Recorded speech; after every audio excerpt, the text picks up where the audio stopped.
Okay. All right, at 7 p.m., do I have a motion to return to open session? So moved. Second? Mr. Roberts and Dr. Roundtree, any discussion? Ms. Reed, will you please call the roll?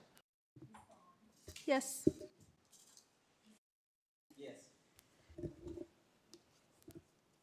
Dr. Guitry, Yes. Ms. Pardon, Yes. Mr. Roberts, Yes. Dr. Roundtree, Yes. Ms. Purcell, Yes. 7 in favor. Motion carries. Do I have a motion to certify closed session that, to the best of each member's knowledge, only public business matters lawfully exempted from open meeting requirements by Virginia law were discussed in the closed meeting to which the certification applies, and only such public business matters as were identified in the motion convening the closed meeting were heard, discussed, or considered? So moved. Second? Mr. Roberts and Dr. Roundtree, any discussion? Ms. Reed, will you please call the roll? Ms. Bond, Yes. Ms. Franklin, Yes. Dr. Guitry, Abstain because I wasn't there the whole time. Mr. Roberts, Yes. Dr. Roundtree, Yes. Ms. Purcell. Ms. Yes. Pardon, Oh, did Ms. Parton not get? No, she sorry. just Sorry, skipped me. It's okay. go ahead. 6 in favor, 1 abstained. Motion carries. Do I have a motion to approve the personnel report as presented? So moved. Second? Mr. Roberts and Dr. Roundtree, any discussion? Ms. Reed, will you please call the roll? Ms. Bond, Yes. Franklin. No. Dr. Guitry, Abstain. Pardon, Yes. Mr. Roberts, Yes. Dr. Roundtree, Yes. Ms. Purcell. Yes. 5 in favor, 1 opposed, 1 abstain. Motion carries. Okay. We don't typically have honors, awards, and recognitions at our second meeting of the month, but because we're reaching the end of the school year and we had several special things occur, we wanted to make sure that those folks got their appropriate recognition. Our first item on the list is related to the Ask Childhood Cancer Foundation. The Ask Childhood Cancer Foundation is honoring all graduating seniors who've been followed by the Carillion Children's Pediatric Hematology and Oncology Clinic in Roanoke. The Ask Childhood Foundation is presenting 2 MCPS seniors with a scholarship in the amount of $1,000 each. And tonight, we have 1 student here to be recognized for this achievement. Dr. Lori Comer, Director of Secondary Education, will begin this recognition. Thank you, Dr. Comer. Good evening, Madam Chair, school board members, and Dr. Gimple. Dr. Gimple and Mr. Gwynn recently received a letter from the Ask Childhood Cancer Foundation saying they would like to honor these graduating seniors that have been followed by Carillion Children's Pediatric Hematology and Oncology Clinic in Roanoke. This recognition celebrates their determination, their perseverance, and their accomplishments of these students as they reach this important milestone next Friday and Saturday. We have 2 students in Montgomery County that will be graduating this year. And as Chair Purcell mentioned, the Ask Childhood Foundation is presenting them both with a scholarship in the amount of $1,000 each. Tonight, we have one of the students joining us. At this time, we ask for Juliana Burks and her family to come forward. Please join me in congratulating Juliana on this milestone.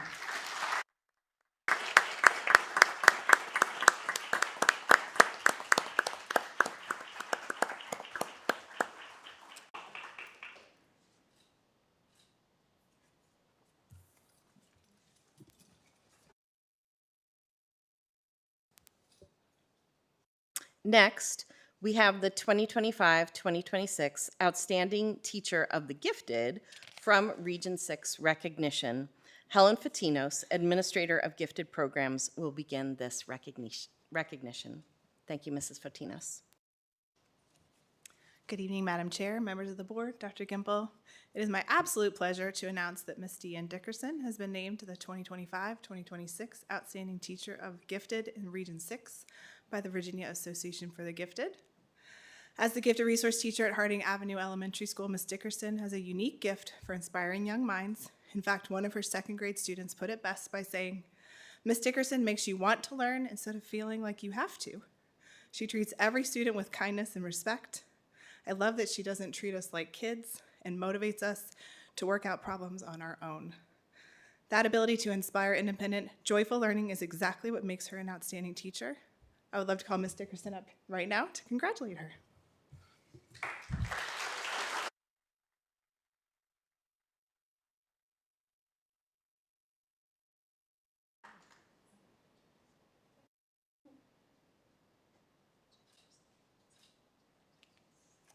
Thank you. Next, Chris Stewart, principal of Blacksburg High School, will begin our recognition for Team 401 Copperhead Robotics. After this recognition during the break, the robotics team will do a demonstration for us. All right. Good evening, members of the board. Dr. Gimple, it is my privilege to present the MCPS robotics team. I'd like to invite all of our students and our coaches up to the front, and I'll just read just a brief statement.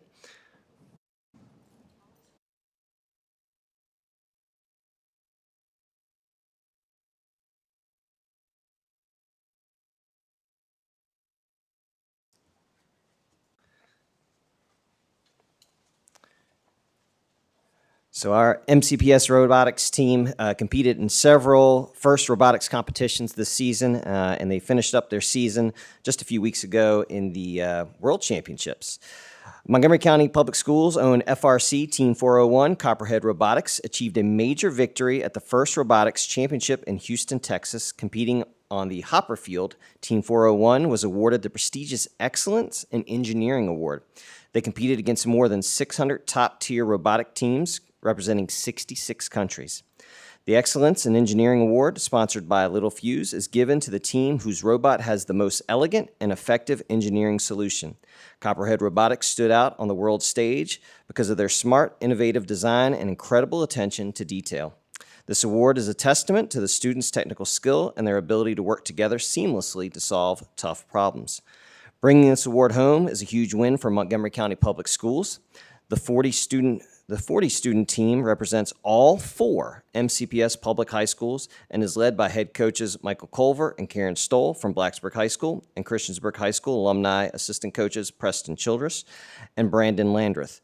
The team credits its success to dedication, perseverance, and teamwork of its students, coaches, and mentors whose hard work throughout the season made the achievement possible.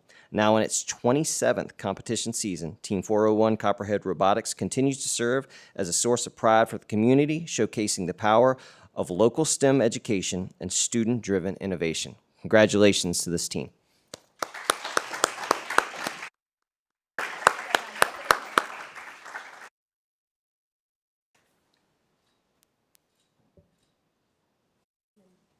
All right, the board will now take a break to thank our honorees for being here today and to watch the demonstration provided by the robotics team. Is that going to be out in the foyer?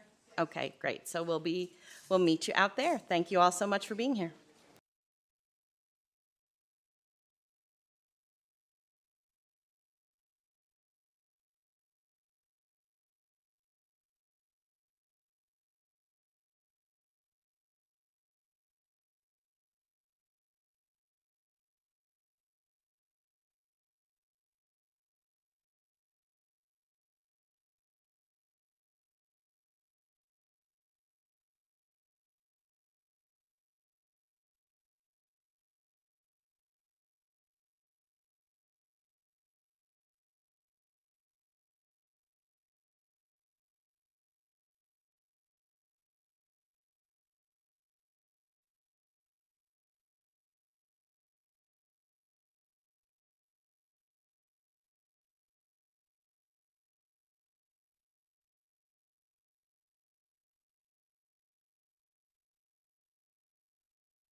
right. Our next item on the agenda is the public hearing for the fiscal year 2026-2027 school operating budget. The school board will now receive public comment on the proposed 2026-2027 school operating budget.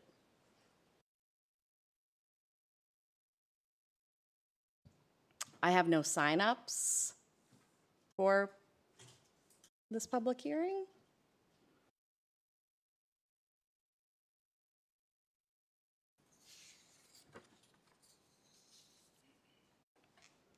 So I'll move on to public address.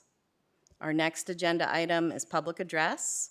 We welcome the opportunity to hear from students, parents, employees, and community members about education matters in this community. As a reminder, the board sets aside 30 minutes to start our public address.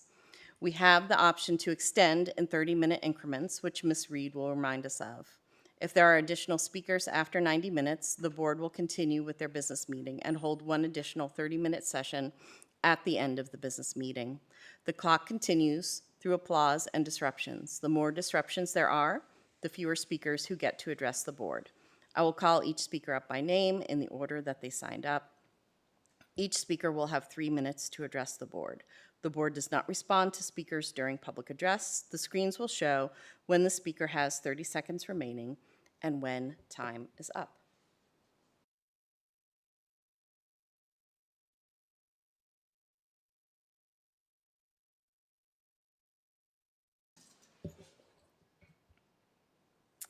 Our first speaker tonight is Tanisha Poos, and that will be followed by Christopher Thomas. So, Ms. Poos, if you would please come up and state your name and the area of the county in which you live.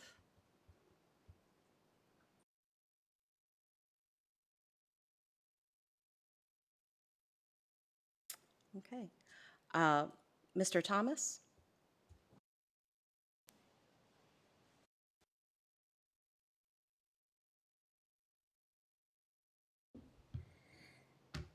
Members of the board, Chris Thomas, Christiansburg. I'm largely convinced that the budget, like the calendar, is one of those reasons it's so bloody difficult to get people to run for school board. As we are in budget season, I'm sure you're all second guessing whatever altruistic motivations prompted you to throw your hat into the ring, but here we all are. I didn't want to bring this up in the budget address because I suspect it's outside the scope of this year's budget, but every so often I get up in front of this board and complain about budget transparency. This school system's books are open and available to the public in the strictest technical sense, but even with the aid of some pretty sophisticated data analysis tools, AI agents, and an attendance record at these meetings that rivals some of the folks paid to be here, no offense, I can't make heads or tails of where the money is actually going in our school system, which means I kind of suspect you can't either. Our administration keeps books, and I've no doubt they're immaculately scrupulous. We've had 3 superintendents through here in the course of the last decade or so if something were criminally amiss, someone would have said something. But that doesn't mean we actually understand how we're spending our money. When this board considers budgets, it usually does so in terms of the difference between what we spent last year and what we're going to spend this year. New programs get detailed cost sheets. Old ones are barely a line item. I know I'm up here all the time asking this question, but what does it actually cost for Blacksburg High School to field a football team? Like, what does it really cost? I'm not saying we should cut it, but the administration, the board, the citizens of the county and all that should be able to answer that question. And I don't mean that there should be a CPA who works for the school system who can beat that figure out of QuickBooks in an afternoon. I mean that our budget disclosures should be such that any constituent, and certainly any board member, can question the cost-benefit ratio of any program in our school system. And likewise, we ought to be able to fully assess the utility of new programs and services in comparison to the costs of those we're already paying for. And I get it. Doing the work to expose that data isn't free. Someone has to collate it and scrub sensitive information from it. It has to get posted and hosted somewhere, and all that costs money. I believe in education. I believe everyone up here is on the up and up and just trying to do what's best for our county and our students. My friends on the right are a bit more suspicious, and they'll tell you that government has to earn trust by demonstrating trustworthiness, so it's natural and reasonable to suspect some shenanigans if you can't see where the money is going. And so, on this front, we really ought to be all in violent agreement. Open the books. Thank you.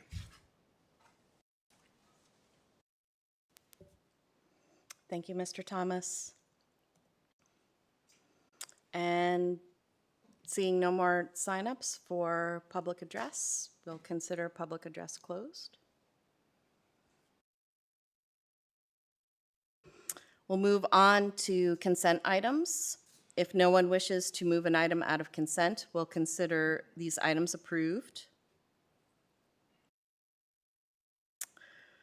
Our next item on the agenda are financial summary reports for April 2026. Do I have a motion to acknowledge receipt of the financial summary report for April 2026? So moved.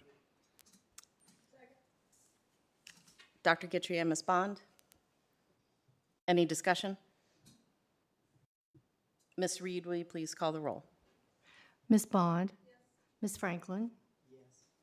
Dr. Guitry? Yes. Ms. Pardon? Yes. Mr. Roberts? Yes. Dr. Roundtree? Yes. Ms. Purcell? Yes. 7 in favor. Motion carries. Do I have a motion to approve the payment of the bills as presented? Second. Ms. Franklin and Dr. Roundtree, any discussion? Ms. Reed, will you please call the roll? Ms. Bond? Yes. Ms. Franklin? Yes. Dr. Guitry? Yes. Ms. Pardon? Mr. Roberts? Yes. Dr. Roundtree? Yes. Ms. Purcell? Yes. 7 in favor. Motion carries. Okay, we'll move on to our business meeting. Dr. Kelly Gimple will provide his report from the superintendent, followed by his 90-day plan executive summary. Thank you, Dr. Gimple. All right, thank you. I'm going to jump right to the 90-day summary. Tasha's pulling it up now, and just begin that. I think that's going to be long enough that that's probably all you want to hear from me tonight. I will say that I served on the panel for the issues and eggs from the Chamber of Commerce just last week. Great experience talking with other professionals, across the Commonwealth here and across our county about what our mental health issues are, not just with youth, but with adults, and how we can work together to kind of address those things. So it was a great session. There was 3 other panelists and about 15 questions. But I learned a lot from the other panelists, and I think the folks that attended learned a little bit about what we do as a division to support our students that are experiencing mental health issues. And so just a great session over there, and I just appreciate the invite and appreciate serving on that committee and on that board. It was fun. All right, so I'm going to give you my 90-day executive summary. So this is just a synopsis of what's gone on in my world since February. I will say that at the end of this, there's a lot of proposals and sort of just some ideas and some vision for moving forward. But right now, a lot of those are just proposals. It takes a whole team to work behind those things, and I've been very appreciative of our entire division during this 90 days and their support from all of our teachers and our staff and our principals.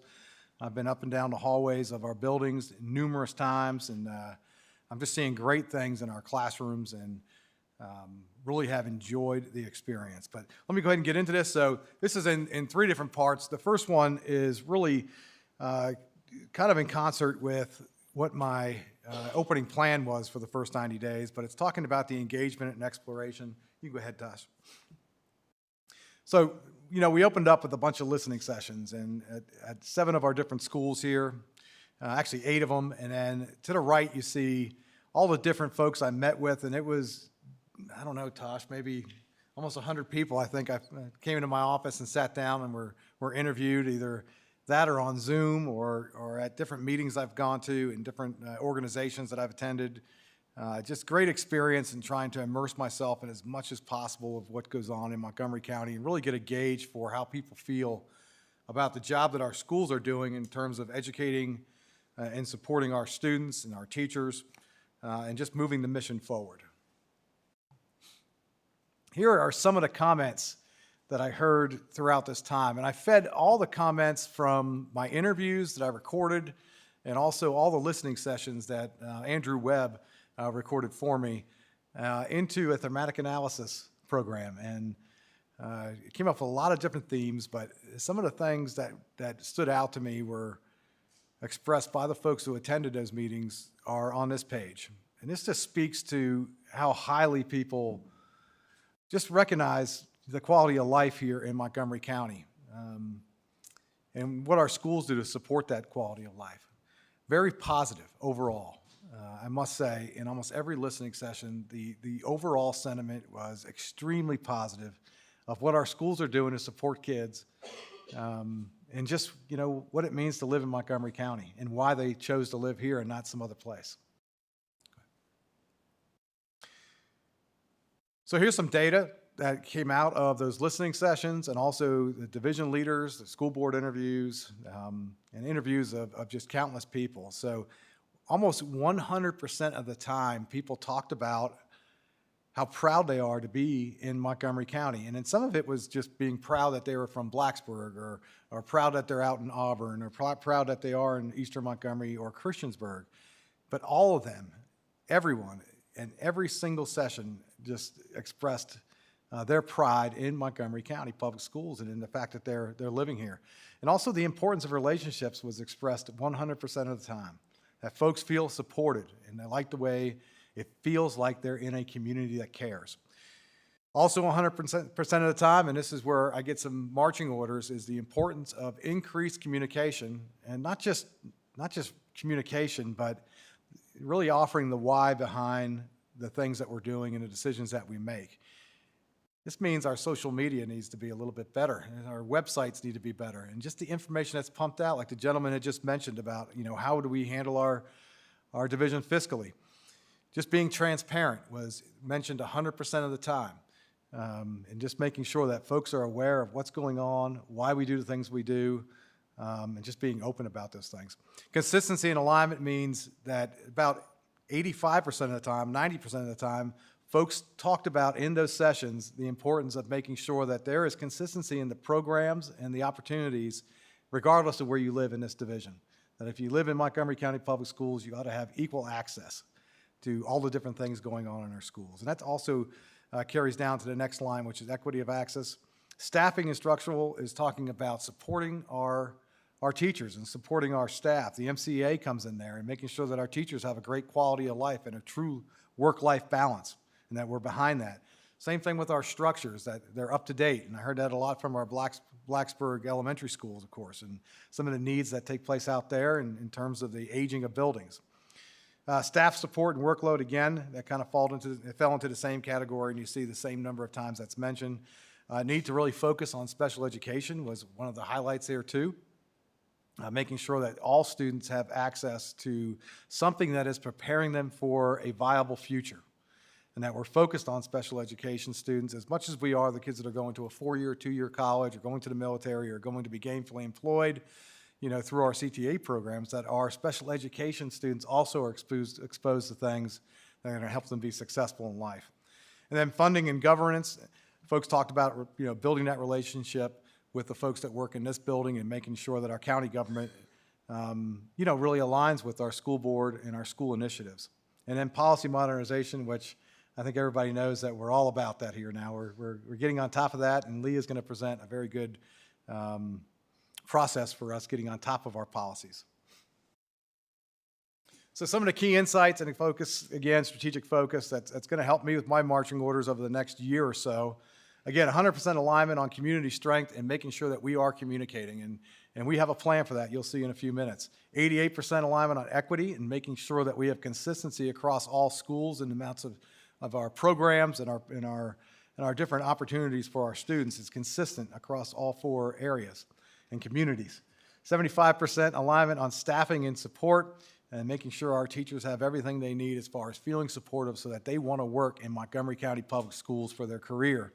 And then strong foundation with an opportunity to align our systems. Clear direction on strategic planning priorities. You're going to hear a little bit about this in the next couple slides. So here I have a short podcast. I'm always learning things, and so I'm getting into AI a little bit, and so I want to play this. We might not play the whole thing, but just to give you an idea, this is sort of a summary of my 90-day listening sessions. Go ahead, Todd. Hello and welcome to MCPS Conversations. I'm Blake. Hi, I'm Adley. Today, we're taking a closer look at the work underway across Montgomery County Public Schools and what our new superintendent has learned about MCPS in his first 90 days on the job. Since February 1st, when Dr. Kelly Gempel stepped into the role of superintendent, there has been a strong and intentional focus on listening. This has included visits to schools across the division, conversations with principals, assistant principals, counselors, and central office staff, as well as meeting with numerous civic leaders, advisories, and commissions from across Montgomery County. Most importantly, there were 8 open listening sessions led by Dr. Gimple throughout the community, all designed to build a clear, shared understanding of what's working and where there's opportunity to grow and improve. And when you look across everything that was shared, one theme stands out clearly: the strength of the MCPS community. Participants consistently described Montgomery County Public Schools as a place that feels like home. Regardless of what strand they live in, they spoke about strong relationships, deep pride in their schools, and a shared commitment to supporting students. What's especially important is that this message came from across the county, from staff, students, families, and community members alike. It points to a culture that is deeply connected and widely shared. Exactly, and this is easily one of the division's greatest strengths.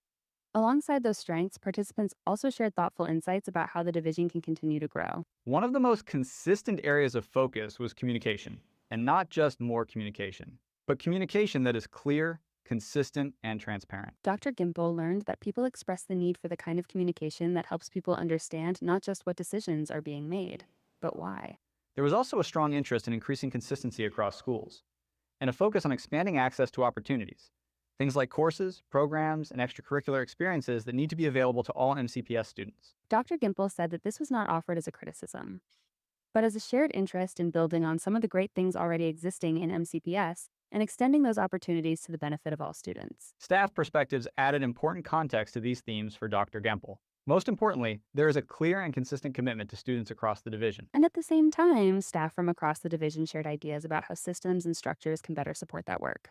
The input and participation by staff indicates an MCPS team that is both dedicated and invested in continuous improvement. When you bring all of this together, a clear and encouraging insight emerges. Montgomery County Public Schools has a strong culture, an opportunity to further align systems with that strength. It's not about starting over. It's about building forward. Based on the input gathered through Dr. Gimple's intensive engagement process, several priority areas have emerged. Number 1 is enhancing communication and transparency. Strengthening consistency across schools, as well as Hello and welcome to So it continues for a little while. It's not that much longer. This will be available on the website if you ever want to click on that. I also developed it into a movie the other day too, which is really cool, but I'll save that for another time. So go ahead on to the next slide here. So the next part about this is evaluate and design. So it's taking all the information that I learned through those 90 days and trying to come up with a really solid plan for us to move forward so that we can take this division to the next level. So it started off when I first arrived here, and I have a couple boards in my office, and as things came up, I wrote them on the board, and I divided them into 3 different categories. And the first category was immediate goals. There were things that needed to be done within that first 90 days. And this is a sort of a short list of many of those things that we've already accomplished here. I won't go through all these, but and this is not an exhaustive list. There's some other things on my boards in my office. But there's 2 other boards. One is a short-term and one is a long-term. The school board here is familiar with it. All my staff is familiar with it. And it kind of gives me my game plan for the things that we're working on and the things we've identified as a division and me as the superintendent of things that are going to help to move this division forward. So with the focus forward, there's 7 key leadership resolutions that I've come up with. The first one, go ahead, Tosh. The first one is establishing a positive professional climate of mutual trust. And this one really speaks about getting out there with communication and making sure that we are getting the word out about all the great things that are going on in our division. You'll notice that anytime something bad happens in this division, that the email that goes out has my name on it. Not somebody from my staff, not my communication director, nothing like that, because we're going to own it. And things are going to happen. We have 9,000 students. We have lots of staff running around. We have volunteers. We have coaches. We have all kinds of programs. And, when something happens, you're going to hear about it. It's going to be transparent, and it is what it is. We're also going to provide what we're doing about it to prevent things from happening in the future that are similar. We also want to have plenty of opportunities for input, for how we can improve. Nothing I'm going to do is going to be made in a vacuum. I don't just make things up. I don't sit on my throne at night and twist my mustache and decide what to do going forward. It's through staff. It's through survey. I do want to have a parent and teacher and student advisory starting at the very beginning of the year. Those will be very valuable outlets for folks to speak up and talk to me about things that need to happen in this division from those different viewpoints, which I think are the most critical. Vector training means safeguarding our employees. That's something we've looked at. I've talked to Leah about that, and it's something we want to, and just to ensure that our teachers and our staff are trained in some of the critical things, like cybersecurity, like recognizing, sexual abuse, things that are critical to the operation here, providing our coaches with specific training to help them to be able to do their jobs and provide a safe environment for our students. Go on to the next one. The next strategic target is provide students with a clear vision of the future. This is so critical. I went into a class, I won't tell you what high school it was, but I spoke to some senior English students, and I asked that class, which of you are going to a 2 or 4 year college or community college next year? And this is a class of over 20 kids, and about 2 or 3 kids raised their hand. And then I asked, well, which of you are going into a vocation that you know? And I'm not talking about working at Walmart or working at a food place, but something that you've been trained for. You have credentials through CTE programs, you have certifications, and it's going to be your career. And I got a few more hands went up. And then I asked, okay, how many of you are going into the military? And yet, yes, we had a couple more hands. My next question was, how many of you seniors getting ready to graduate in the next 3 weeks don't have any idea what you're going to do when you leave here? And it was a majority of the hands. To me, that's trouble. That means we haven't effectively prepared our students for what they envision as their future. We've got to change that. So part of what you see on here is the CTE or MCPS 4E pathways, which includes CTE, but includes pathways to being enlisted, enrolled, employed, and yes, engaged. Engaged is about students who have disabilities that may not allow them to go to a 4-year or 2-year college, or may not allow them to get into the military, or allow them to take advantage of some of our vocations, but they also need a pathway to their future.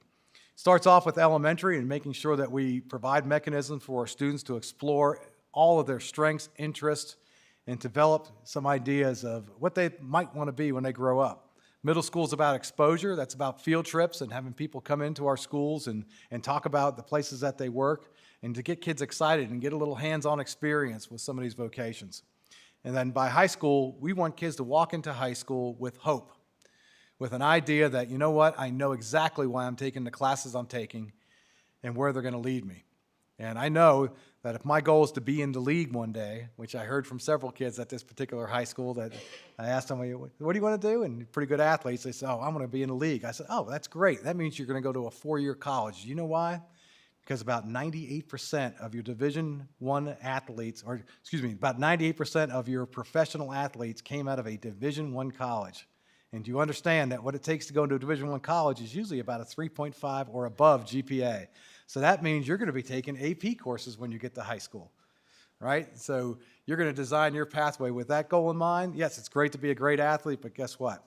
Your goal is to be a Division I athlete at the Division I college, and that takes a certain amount of aptitude and hard work in the classroom as well. So it's about making sure that kids have an understanding of where they want to be at the end, and not just kids, but also their parents, which is maybe just as important, that those conversations across the dinner table are really truly about, why you're in the same classes as so-and-so and what goals you might have together and where you're going to be going once you graduate. You can go on to the next one. Next strategic target is recruit and retrain effective personnel. A big part of that, like I said, is our collective bargaining agreements and making sure that our teachers feel validated and valued in this division. I think that will go a long way. It's really focused on climate and culture at this point. And if that's the case, and if that's what retains our teachers, then we are all for it. We want our teachers to remain here. We have lost 144 teachers over the last 5 years. No, excuse me, over the last 3 years, Tom, and correct me if I'm wrong, in years 1 through 5 of their employment. 144 teachers in the last 3 years in their first 5 years of employment. That's got to stop. We've got to support our teachers more. We've got to get them to want to stay here. And I've got a couple ideas about that as far as using our retirees as coaches. And I do think the collective bargaining agreement can support people staying here and wanting to be employed here. Strategic target number 4, development of a comprehensive communication process. We've heard us talk about the Donovan Group. They came and did an outstanding presentation, I think, just last week. We've already enlisted their help. We've been using them for critical communication since the beginning of the year. They are offered through VAS as a free service. We've used them already through that, and that's where we became really enamored with their work. They're going to help with all kinds of things, from the web page to social media to outreach to recruiting. You name it, they're going to be involved a little bit in that, in helping us to really design a good outward-facing presence on social media and in getting our communication story out. Those advisories I mentioned earlier should go a long way as well. We also want to pass a resolution. The board's aware of that so parents and students and teachers all have a sound understanding that if you have an issue here, here's who you should go to first to get that resolved in the most expedient way. So been talking about that for a little while, and that should come up here just a little bit later. We also want to make sure this board is informed on a more continual basis of exactly how our schools are performing in terms of grades, in terms of achievement, in terms of attendance, in terms of discipline, so that we can make adjustments and address these things on a timely basis. Strategic target number 5 is about organizational practice and procedures. The CIP, you can already see how we've embarked on a very comprehensive process with that, where we have committee members that are not part of our division that are included in this, that have an expertise in building. That's already going on. We had a very large facility study done that we're trying to break down 9,000 pages into a very sustainable and kind of a fluid document that'll help us to guide us through our CIP developments over the next 10 years, really, going up to 10 years. It'll also help with our relationship with the Board of Supervisors, as they know exactly what projects we have coming up and forecasted for the next year. We've already worked and embarked on a policy update and the way we're going to address those, and Leah's going to do a presentation on that here in a little bit. The school board now has experienced a new way of receiving our board packets, so they understand that the folks that we bring to them for hire, they see an entire background on those folks to help make sure that they're making informed decisions, and so that's gone over very well. Our board has been very active in meeting with me prior to presentations like this to kind of help me and my staff develop the best presentations for our public, so that you're getting all the information and that the information is really kind of polished up prior to the board meeting. So I want to thank the board for their involvement there. We're looking at maybe reviewing our disciplinary process and how we do our hearings. And so there's been a lot of things going on behind the scenes that the public may not know about, but a lot of hard work in trying to bring us up to speed on some of these issues. Strategic target number 6, and I only got one more after this, so bear with me. Maintain high visibility, engagement, accessibility. One of my very favorite things to do is to get into our hallways, get into our classrooms, meet our students, meet our parents. I'm going to continue to do that. That's not just the first 90-day things, but that's just part of being a superintendent. You don't know what's going on unless you're out there experiencing it. It's one thing to wait for emails that come across my desk, but it's much more powerful when I'm walking a hallway and a teacher pulls me aside and says, "Hey, Dr. Gimple, here's something you need to know," right? Or if I'm attending a Rotary event and someone from the public is informing of things. And also the positive things too, and telling me, "Hey, Dr. Gimple, this is going really well in your division," And then, it goes right along with the things that are negative, And I want to be available and be accessible. My door is open. If you send me an email, I do try and respond, within 2 days. If it's a weekend, I might be 3 days. It might be Monday till I get back to you, but I do try and get back to you, and not just a form response, but to give you a thoughtful response that lets you know that I'm actually considering what you've emailed me and what you mentioned, and looking into getting you a proper answer. The 4E Expo is something you can see at the bottom here. This is tied with those 4 E's, and it won't be called that. It'll be called something completely different. We're going to Montgomeryize it for sure. I've got Megan Arthur on it, and she's been, she and I have been meeting about this. We went and visited another CTE center, another area of the state, and was very impressed with that and a number of programs that they offered. But one of the things we want to do is provide a 4E Expo, which would bring together all 5th through 8th graders in the division under one roof, and provide an outlet for them to see every single thing that we offer in this county, so that there's more knowledge from our parents and from our students about all the opportunities that we offer. Ms. Franklin had a tremendous suggestion that we actually provide busing, that I work with, our transportation department to provide busing to this event. It's an evening event, but so that, get the maximum amount of people there, so that folks are aware, and I don't think they are quite aware of all the things, the great things that this county does all across the division to provide interesting and just outstanding opportunities for our students. And that's one way we can do that. And I'm talking everything from CTE to our advanced programs, even our mental health supports, all on display under one roof on one night to all 5th through 8th graders. Why 5th through 8th? Because by the time they enter high school, we want them to know what they're going to do. We want them to have hope entering 9th grade in a direction, a sense of direction, so that nobody is going through high school wondering, why am I taking these classes? Why am I here? That they all have a sense of direction. These are not pathways that are rigid and something that once you're on it, you can't get off it, and that's it. It's not, what was that word that we used to use? Not tracking, right? It's not tracking, but it's just exposing all the different pathways to a career once they leave us, so that all kids know. Because at the end of the day, it's all about employment, right? Whether you're going to go to a 4-year school, 2-year school, or whether you're going into the military, the end of that is you're going to be employed. And so we want to expose all these different pathways for that. All right, last one. Go ahead. Oh, budget and fiscal stewardship. I feel like we just heard something about that. And so this is the last area that I have listed here, and because it came out in many of my sessions, and it came out from talking to a lot of people, that we have to have a little bit more just exposure. And, one of the things we use in another division was called open checkbook, and it is kind of like the gentleman that came up here and spoke. It is a way for the public to just get in there and kind of look at your books and see exactly where money is spent every year. I do propose that we have 2 different committees, one that reviews financial statements.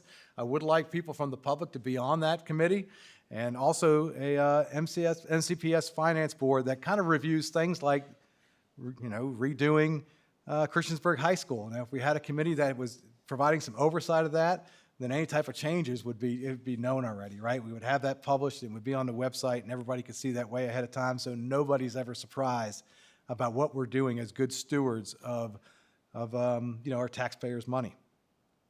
We also have a great grant writer that's with us, who has done a great job of procuring money for us, and that should also be publicized, right? Where are we getting our fiscal support from? Not just from our county, not just from the state, but also for some of the great effort by our grants and cost-saving opportunities. This is pretty cool. This is from Notebook LM, and I just learned about this here over the last couple of weeks as I'm trying to gather just better ways to present to our board and to our public, and to kind of get up to speed with some of the stuff that our kids are producing in their classes. But Notebook LM just put together just an outstanding roadmap that kind of summarized all the things I just spoke about. So if you get a chance to review that, this is really just what you've just seen, but in a one-pager infographic, which I thought was just really cool, and I'm really excited about this. So I just thought it was really neat. Thank you, Leah, for teaching me how to use this. I really appreciate it. And that's it. Thank you very much. I do want to say, again, to the staff, I'm talking about everybody on our staff, not just my folks at central office who are so committed and dedicated, but also everybody in their schools for being so receptive, and also to the school board for your support over the last 90 days. It's been nothing short of outstanding. Every one of these people up here are engaged. Nobody here has been elected and just sits back and let things happen. They are all engaged in the process, and I just want to say I really, really appreciate it. After serving in other areas and working in other school divisions and kind of seeing some things, I cannot tell you how much I appreciate the 7 of you, and also the Board of Supervisors for their support. I've met with every one of them now, at least for a little while. One of them just on Friday afternoon, and just great conversations. And again, I do think that everybody here in this county is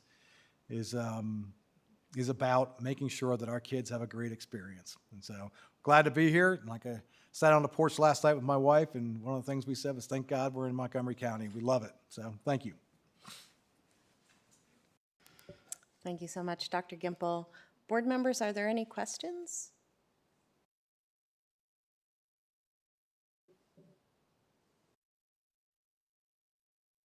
I know it took a tremendous amount of time for you to put this together. You really put yourself out into the community in an intentional way, many, many hours, many evenings that you were out kind of getting to know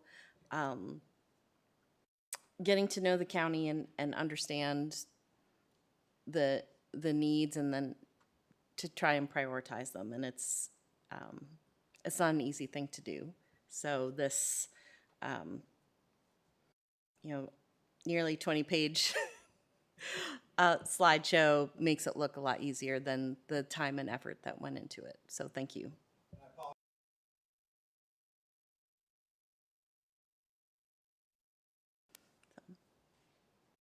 No other questions? Okay. Our next item on the agenda is the MCEA update. Katie Seidemann, MCEA President, will present an update from the Montgomery County Education Association. This is information and no action is expected. Thank you, Ms. Seidemann. Thank you. Good evening, Chair Purcell, Dr. Gimple, and members of the board. Thank you for allowing me to be here tonight to present to you a report on behalf of the Montgomery County Education Association. First, on behalf of the MCA, I would like to publicly thank all of our MCPS staff who will be retiring this year. We are so grateful for your service to our schools and our students, and we take pride in sharing such a worthy profession with such amazing educators. Secondly, I'd like to give the board an update on our collective bargaining negotiation progress. Our first scheduled negotiation meeting is next Friday, and we have been in conversations with Dr. Gimple and the MCPS negotiation team about the specifics in preparation for that meeting. We have shared with MCPS leadership our official topics for negotiation, one being hours and scheduling, two being health and safety. Within these two main topics, we will discuss and negotiate subtopics related to the working conditions of certified staff. We are excited to enter into these negotiations in good faith with MCPS, continuing the positive bargaining relationship we have had thus far. More specifically, we would like to send a huge thank you to the central office staff who have been so responsive and collaborative throughout this process. There can be quite a learning curve, as you well know, when it comes to learning how the collective bargaining process works, specifically how it applies to a school system, but the MCPS staff have been so communicative and efficient, and we truly appreciate their collaboration. Lastly, we would like to express our appreciation to the board for the work you have all had done with the Board of Supervisors in regards to the budget. We know that there is a lot of advocacy on your part for our schools, our staff, and our students, and we do not want to understate how important that advocacy is, particularly since the Board of Supervisors just recently approved a tax increase that will directly benefit our schools and our students. In looking over the proposed budget, we appreciate your consideration for each of the line items and your insistence that each line item serves a critical purpose for our schools. With that in mind, the budget priorities of the MCEA are aligned with the proposed 26-27 budget. Specifically, the 2% raise and step increase for all certified staff, the salary scale adjustments and step increase for all support staff, the investments proposed for staffing for our special education departments, and no increase in healthcare premium costs for employees. We very much appreciate your investment in the success of MCPS, particularly your investment in hiring and retaining quality staff. As many of you have previously said, a successful budget is a fully funded budget, and we are grateful that you are taking action to make sure that ours is. Thank you for your time this evening. What questions can I answer for you?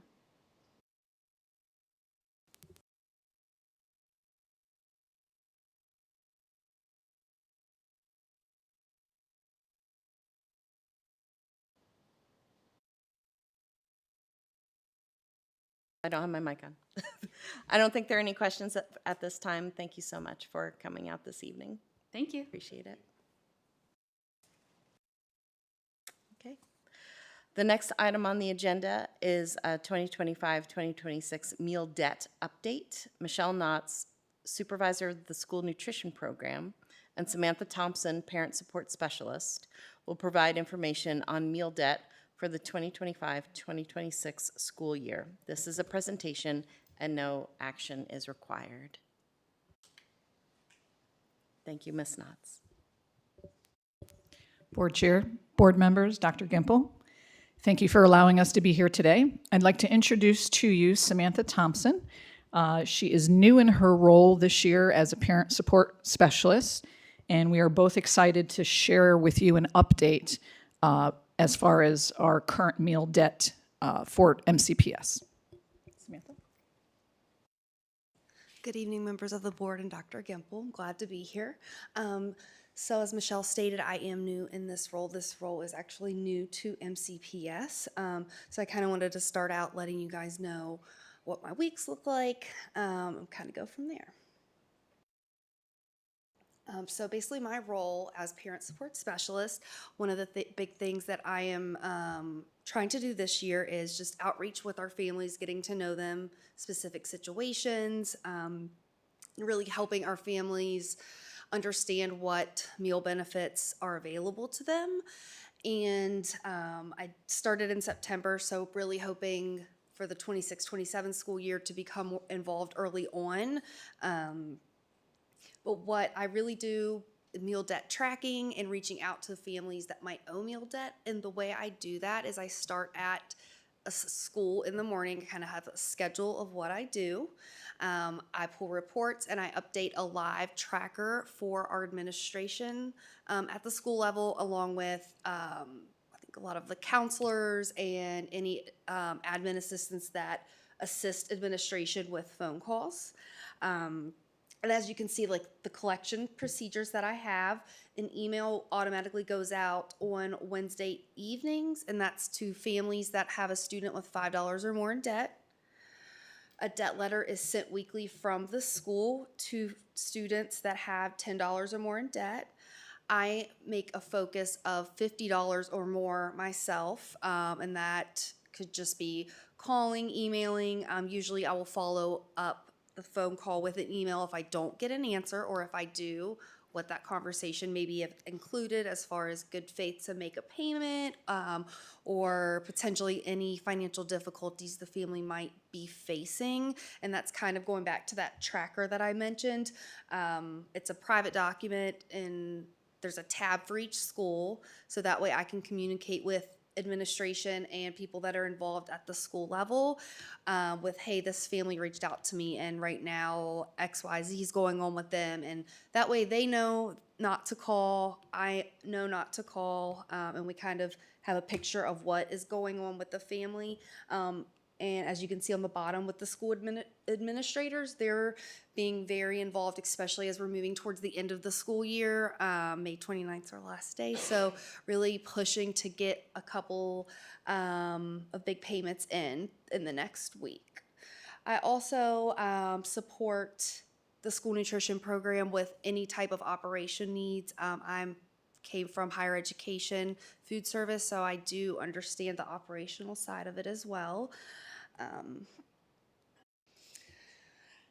Like I stated earlier, one of the major things that I'd like to focus on in the upcoming school year is reaching out to more families, especially when their benefits are expiring or have expired, or families that have questions about the program. This year when I came in, I think I got between September and October, 60 families signed up and approved for free and reduced benefits, and that was on top of the applications that started coming in July 1 of 2025. And what I will do is say they get their application filled in the middle of the month, they are approved, all of their meal debt accrued during that month is forgiven. However, sometimes there is still a balance due, and what I will do is ask them if they'd like to set up a payment plan or if they are able to pay in full at that time. We work that out. Right now, I think I'm at 45% collected, and then the 55% outstanding for families that have meal benefits. And just kind of taking a look at the numbers this fall. Like I said, September, I started, I think, in the middle of that month. But the trend, as you can see, we do have less debt in the fall. And then this is what we're looking like in the spring as well.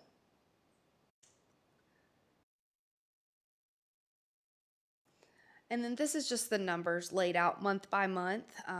And you can see that it is a significant reduction in the debt that we had versus prior years. We also have to take into account we are having free breakfast. So I did pull debt numbers for just breakfast last year, and it was about $8,000. I think it was a little bit over that. So we do have to take in that into account. However, even with that added in, we're still sitting well under where we were last year.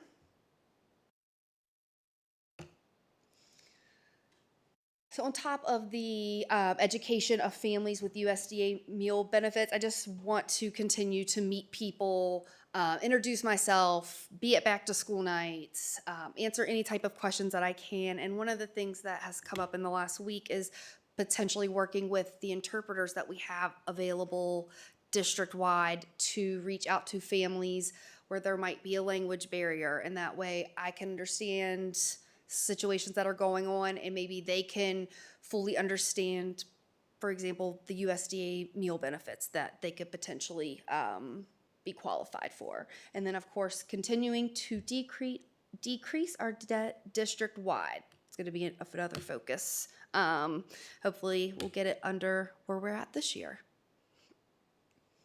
Does anybody have any questions for me? Board members, any questions?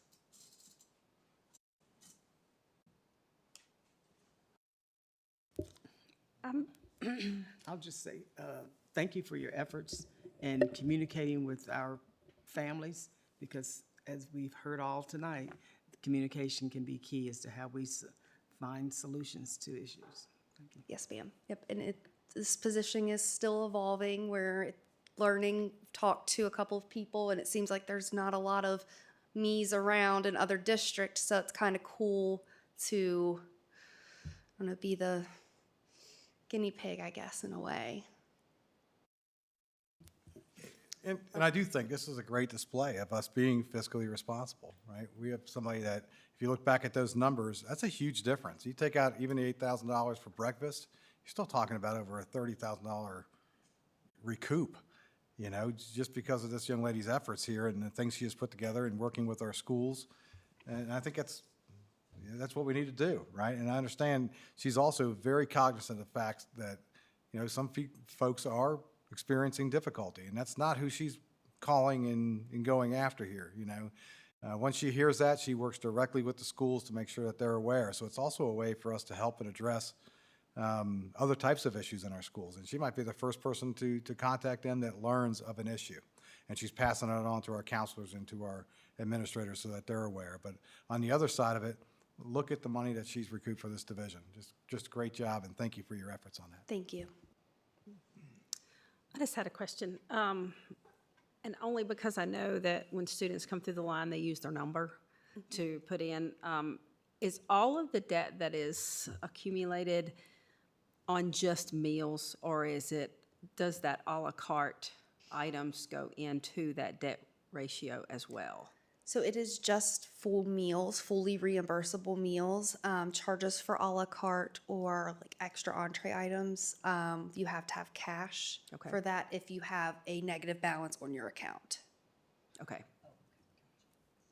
I was hoping that would be the case. Yeah, so they can get those items when they have cash if they have that negative balance. They're not prohibited from purchasing those items, but they are not allowed to charge them.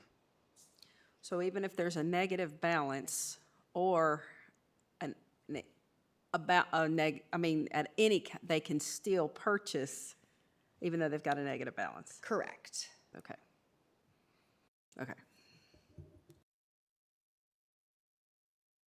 Have we looked into maybe adjusting that any? When you mean adjusting? Well, just in the sense of, I'm sure there's parents that maybe don't understand that maybe a child's putting that money on a la carte opposed to a debt that could be owed. And I'm just wondering if it's like if someone owed, let's say, $100 on their meal debt, but they're buying a la carte every day with cash, Is there any way that we could say, yeah, you can't buy that until your debt's paid? I mean, We can certainly look into that. that's just a comment and a question. I don't want any child to go without food. But Sure. again, that's, something that I'm just talking to my own child with my own grandchild, how much money they can spend with a la carte, So I just was wondering if we see an issue with that. Maybe Sure. we don't. I'm just asking. And our cashiers, and a lot of times it's our managers are our cashiers too. If a child comes in with a large bill like that, even if it's $20 or $50, they will have that conversation. Okay. That Gotcha. is this being applied to debt? Right. A lot of times I'll have a question brought up by staff. Yes, this child owes, $32 in meal debt, but they're coming in with $1 for ice cream day. And the instruction is, no, you are to honor that and they're to have that ice cream. Right. Because we don't know. We don't know if they did a great deed for grandma and grandma gave them $1 to I treat understand themselves on that 100%. day, right? I'm just, like I said, it's just kind of a follow-up question, just so I will know how that, if someone should ask me about it. But yeah, absolutely wouldn't want someone not to. Just was wondering how that worked. Okay. Okay, thanks. You're welcome. Well, against my better judgment, I'm going to open the can, and everybody can pile on me. This is not directed at you guys at all. Just seeing meal debt for children makes me bristle. And I appreciate how you guys are going about it. It looks like you're trying to find every way possible to inform our families that there may be some other options available. But if there was a way to get rid of this, I would. I'm not suggesting your job. Don't take it that way. But getting rid of the meal debt and hounding parents. The other thing that I'm going to say, and I'll shut up. A lot of parents don't care. They're not going to be compassionate. They're not going to be informed enough or, frankly, willing to put in an effort to apply for some of these things. So if I had my druthers, I'd say waive as much as you can. I know that's probably going to get something thrown at me, but that's where I stand on it. And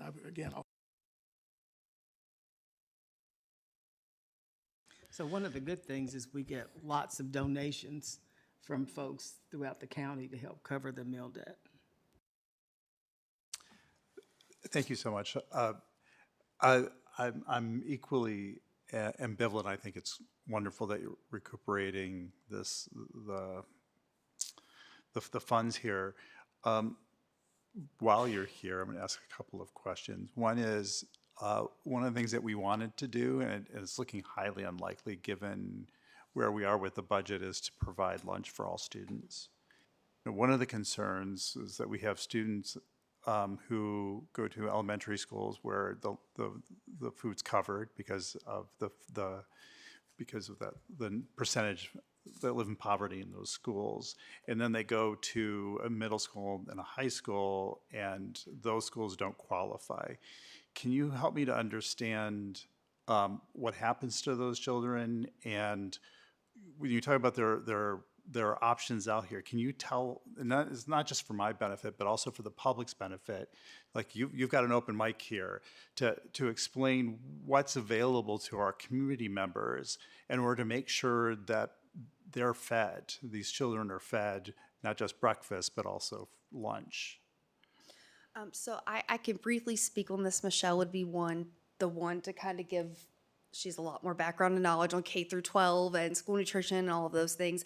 But to answer kind of part of one of your questions is I am seeing where they went to a CEP school where they did not pay for their breakfast and lunch, and then going to the middle school, they did not realize that I thought it was for the middle school as well. So I think that having me in this role starting in August 1, when we're gearing up, is reaching out to families that have potentially the expiring benefits, or families that are potentially have the 5th going into 6th graders, and just kind of educating those families as far as the USDA meal benefit application that they could potentially qualify for. But just I think having the open communication and getting to know families, I will be able to educate them more. And it's confusing. And like I said, Michelle can speak to that a little bit more, I think. Sorry to put you on the spot here, but That's okay. you know, we're in budget season and we've, you know, we were gonna try to do over $1 million for lunch, and I think it's, I would say it's impossible, but I'm not optimistic that we're gonna be able to fund everything, even if the state comes through. Right. You know, so how do we ensure that children are not only getting breakfast but also lunch?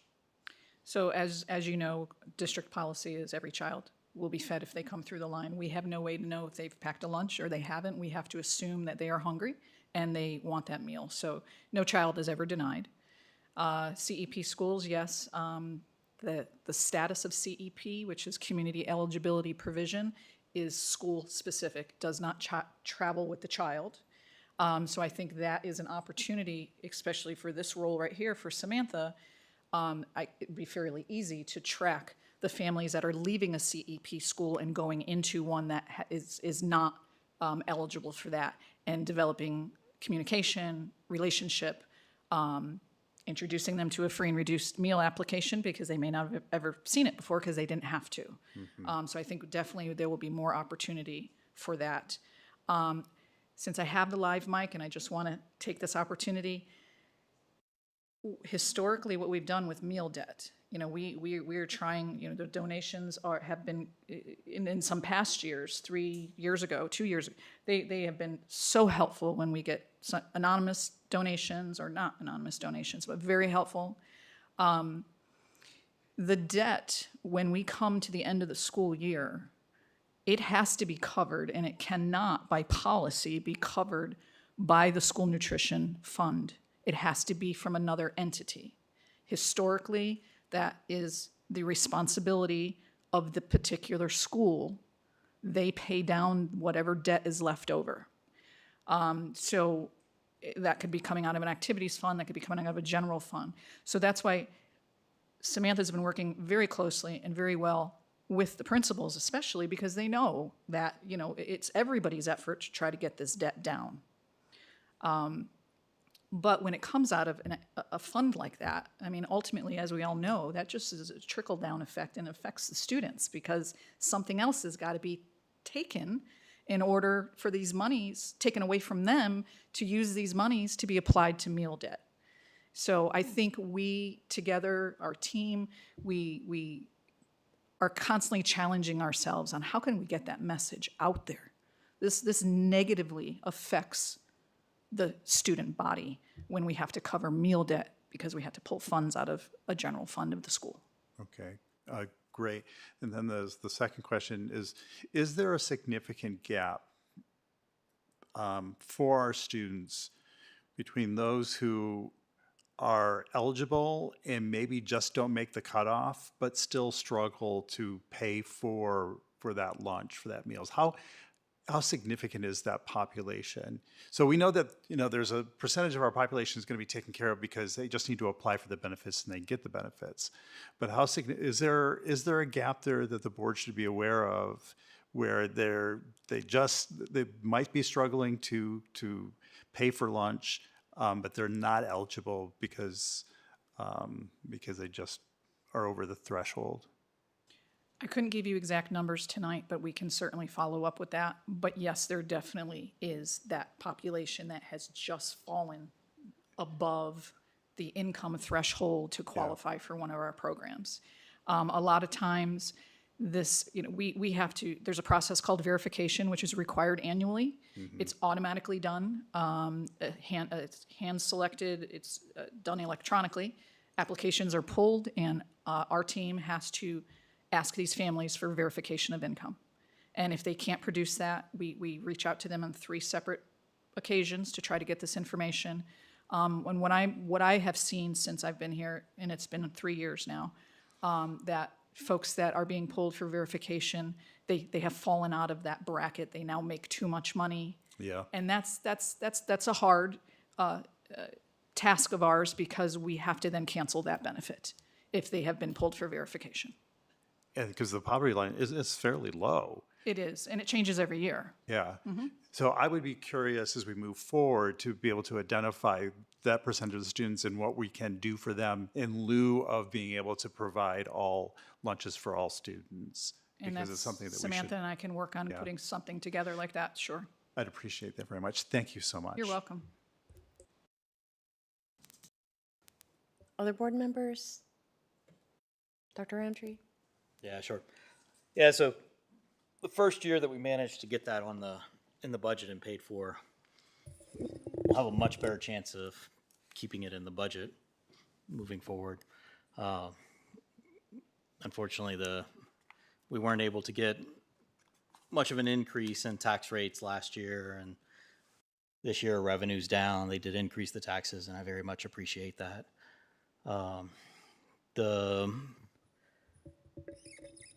The school being able to provide meals to all students, there's a large portion of our county that currently they can pay for a kid to have a meal.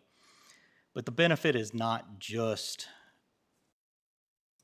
that student that day. Benefit also goes wider. The stress levels associated with parents that they're sending a kid to school, they have a job, they're doing all right. The next day they don't have a job.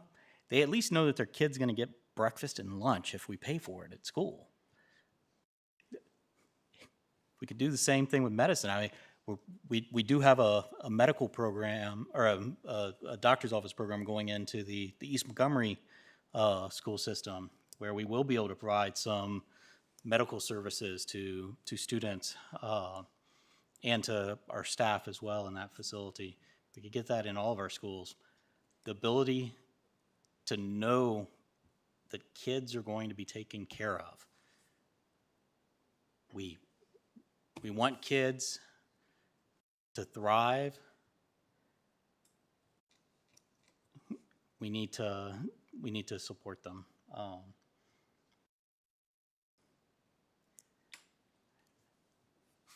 And thank y'all. Thank you both so much. Thank you. Really appreciate it.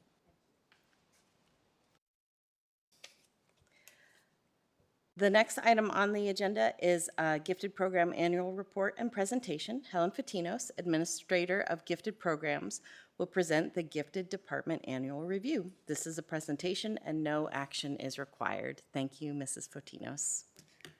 Thank you. Good evening again. Thank you for having me. And also thank you to the members of the Gifted Advisory Committee who are here tonight to support me.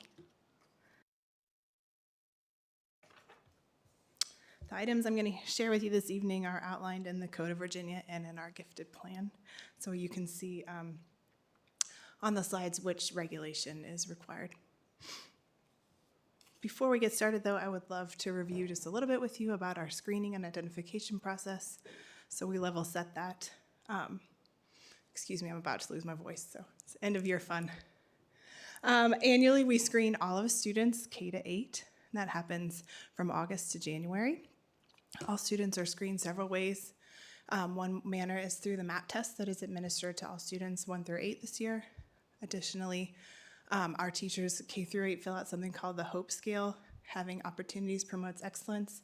It's meant to look for non-traditional students or behaviors in students who wouldn't normally stick out on an academic achievement assessment. And then gifted resource teachers go into many classrooms, but specifically second grade classrooms, and provide activities that would elicit gifted behaviors in a non-academic sense. Parents, teachers, and students can refer themselves. We have an open referral window from January 15th to March 1st. We do leave it open all year long, but the message shares with families that their referral will be looked at in that window, so that it's always available. And then once we have all that information, myself, the building administrator, and the gifted resource teacher review all student data from the entire building and look for students who may need to go further through in that process. Then we collect more data on those students and meet as a committee, a district-wide committee with all gifted resource teachers and 3 to 4 building administrators to go on a case-by-case basis and look at all of those students. And you'll see in a little bit, we looked at 110 student files this year. So this is our screening and selection process. As I said, this year we screened over 6,000 students. 108 students were referred for additional testing. 89 of those students were found to be eligible for gifted services. And then 13 of those students, we just didn't quite have enough data yet to say yes or no. So we placed them on something called monitor status, and we'll review their data going over the next school year and then revisit those case files. If you go through Power School, you can see how many students were flagged for gifted referral.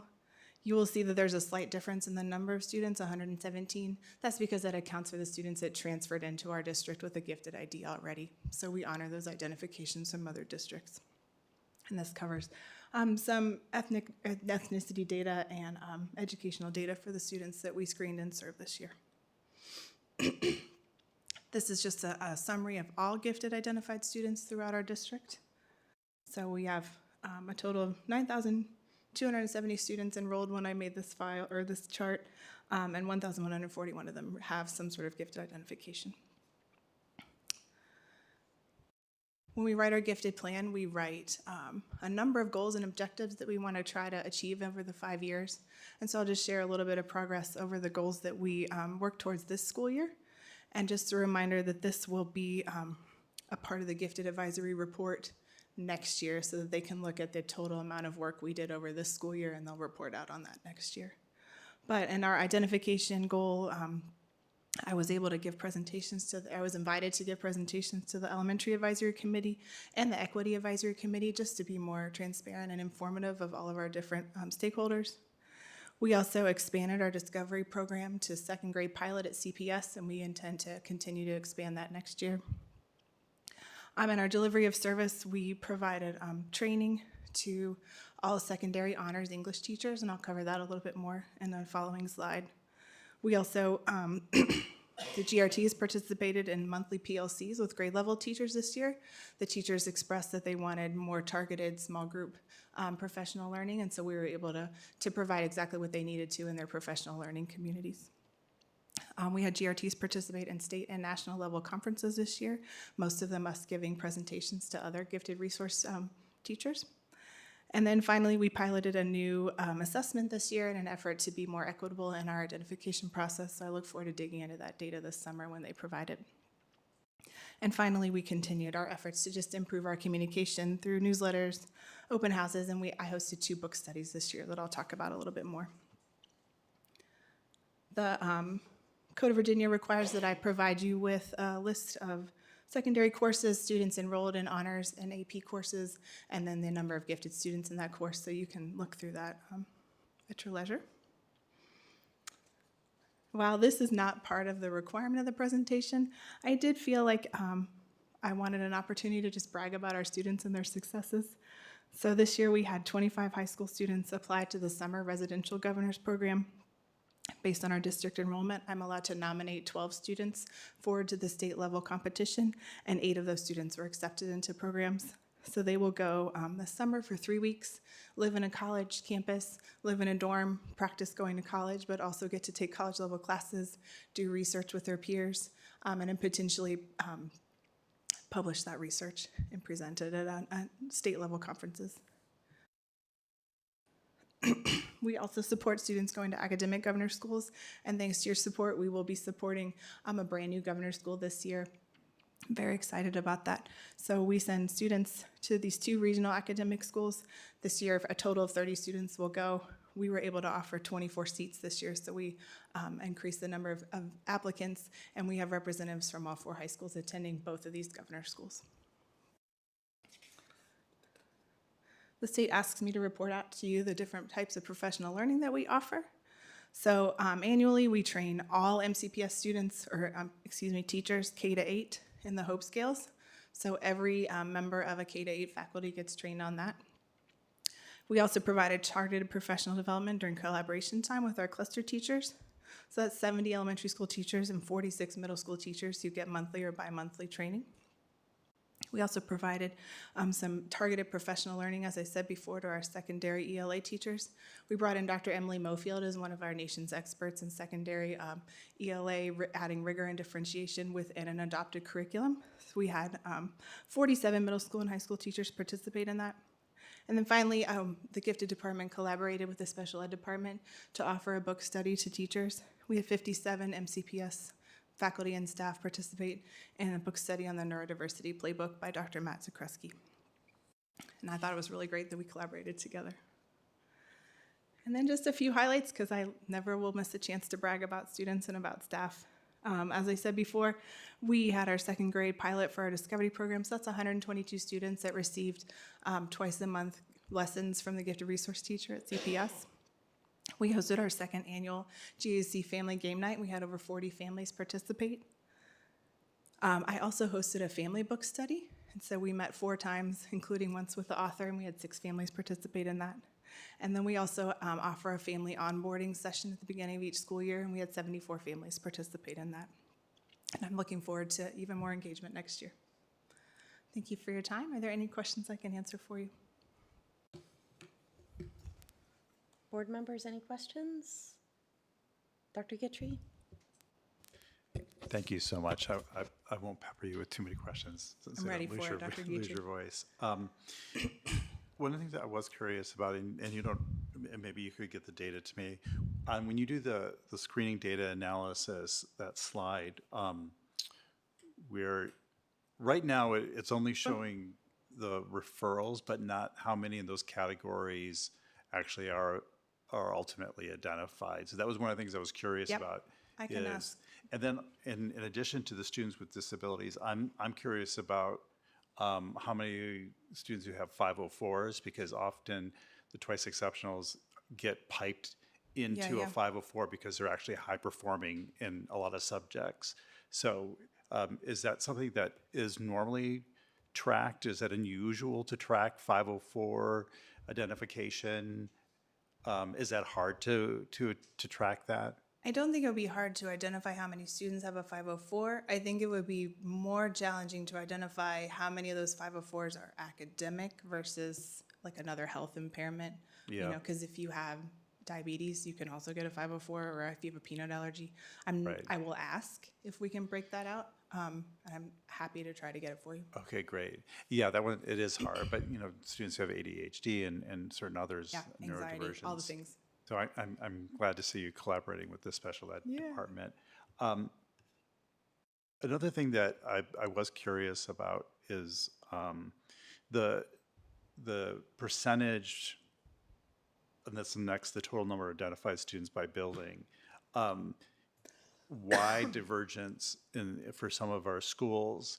So I'm noticing like in Eastern Montgomery Elementary, it's like 2%.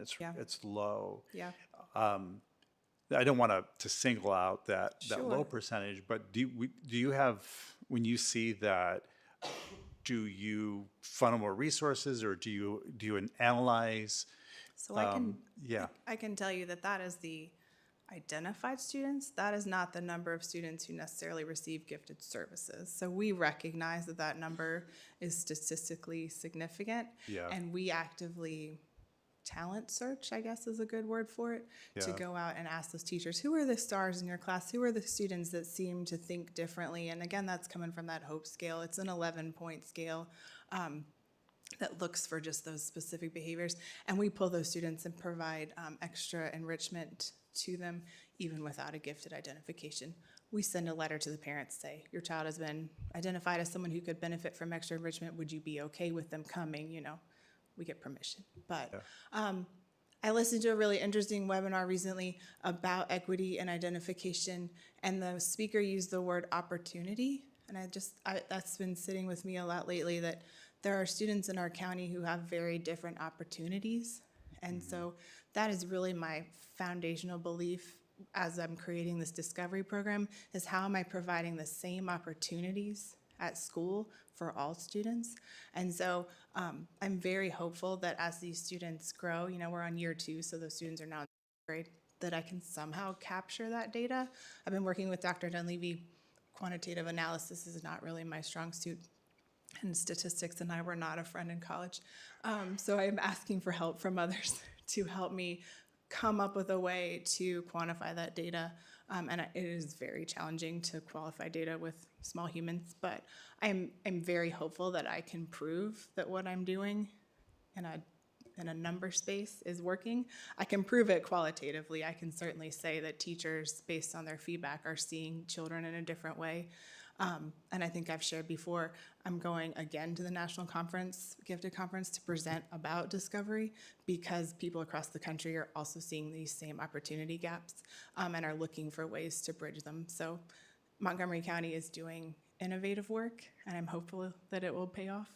Great. So, And then the final question, and this will be brief, the new assessment that's piloted, the NGAD, or however, So- can you just tell me a little bit about that assessment, Absolutely. and how it's So in better? the Code of Virginia asks us to use multiple measures to identify a student. One would be an aptitude test, and one would be an achievement test. That the difference being how does your brain work versus what does your brain know. Yeah. And so we use the MAP test currently as our screener, but it is an achievement test. And so we can go ahead and use that as our data point. So when we do move forward into identification, in the past we were giving the COGAT. It is very wordy and it is given in English. And again, that felt like an opportunity missed for us, that we weren't being thoughtful of all of our students. And so 2 years ago, I had the opportunity to meet Jack Naglieri, who is one of the great identification minds in the gifted world. And he had created something called the Naglieri Nonverbal Ability Test years ago. And we used that as a screener prior to MAP coming. But that was one nonverbal moment. And basically, it's like, how do these puzzle pieces fit together? Yeah. It is word-free.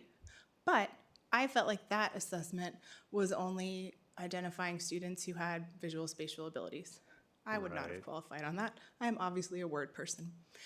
He felt the same way, and so he created the Naglieri General Abilities Test. So it has a verbal, a quantitative, and a nonverbal section, and it's doing analogical thinking in each of those. But again, it is completely word-free. Even the directions are just pictures. And so every student, no matter what language they speak, no matter their reading level, can access that assessment. And I felt like that was just a much more thoughtful and, again, opportunity-based assessment. Okay. So I'm, again, this summer going to dig into that data and try to find some way to analyze it. Maybe AI and Notebook LM. Maybe Dr. Gimple will give me a lesson on AI on how to do that. Okay, great. And just the final note, congratulations to your office for one of our GRTs being the Yes. Region 6 Gifted Yes. Teacher of the Year. So congratulations I actually to have a student here who was awarded some pretty prestigious awards as well today, but we'll bring those back in the fall. So. again, thank Yeah, you very thank you much. so much. I'm proud of them. Board members, other questions? Yep. Ms. Franklin? So to follow up with the screening analysis, so like Dr. Gentry says, it doesn't show who actually was accepted. Okay. But it's, for me, it's always important to see out of how many students. Sure. So out of this, the 117 was the total number screened, and then that was the students' Right, but, ethnic data. I will get the ID data to you. okay. And then on, well, wait a minute.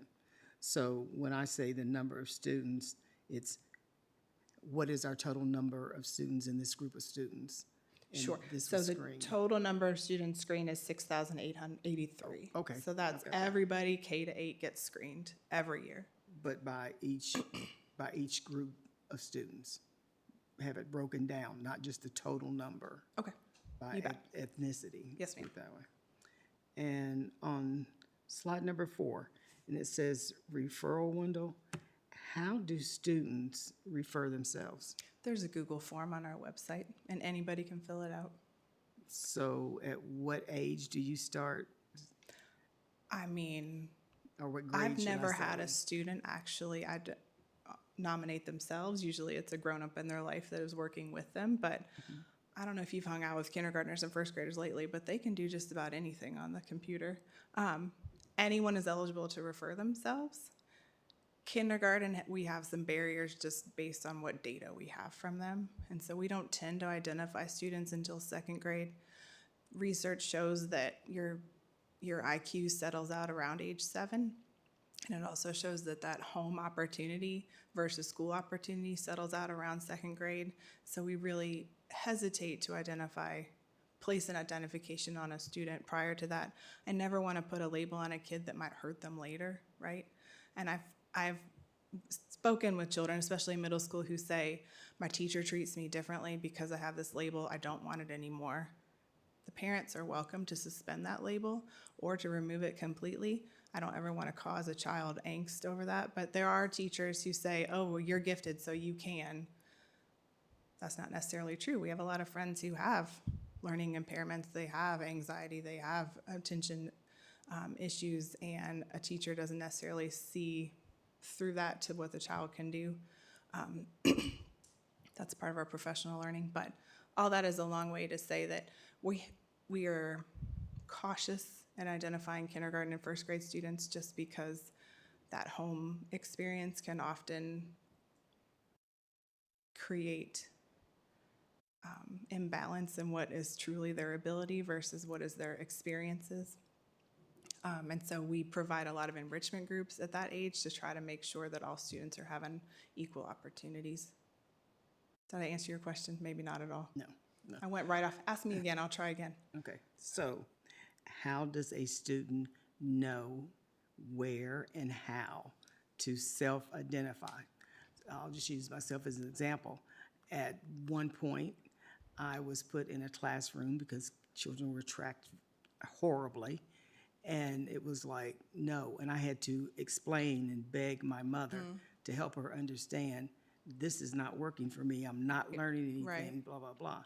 But if there was some way that I could have done that myself, then I wouldn't have had to go through 6 weeks of trying to get adjusted. I will say, having been a gifted resource teacher for over 6.5 years, they come to you in the hallway and say, I think I should be one of your students. And that's when I just make a note on a Post-it note and I go and dig into their data. So I wouldn't necessarily take that child to a computer and say, let's fill out this form, because that's not what they're asking me. They're asking, come see me, right? Like, see me as the human I am. And then I would reach out to the parent and say, hey, your child has shown this aptitude, here's our form, here's our website. But at that point, I've already put them on my data spreadsheet. If a kid is coming up to me in the hallway and saying, here's an example. I had a student, she was in kindergarten, and every day she would come by and invite me to her birthday party that was Wizard of Oz themed. She wore red ruby slippers every day to school, and she would tell me all the details of her birthday party every day. And she's 5 years old, but she's speaking like she's, 10th, 11th grader. And so I, quickly made a little note, checked in with her teacher and said, I need to make sure she's coming to my enrichment group. We're not going to slap a label on her right then, but it's like a magnet. They know how to find you, I think, in schools for the most part. So hopefully, had there been a grown-up in your building at that time, you would have been able to go speak to them. I would welcome any other suggestions on how to educate children about that. We're doing our very best with parents by having these open houses. All parents and families were invited to participate in the book study. I put that out to all the principal updates to put in their parent newsletters. And every time I have a group of parents together, I walk them through this identification process so that they know where to get all those resources. But I can always do better. So if you have better ideas, I would love to hear them. Or if we can sit down and brainstorm together. Okay, thank you. Yep.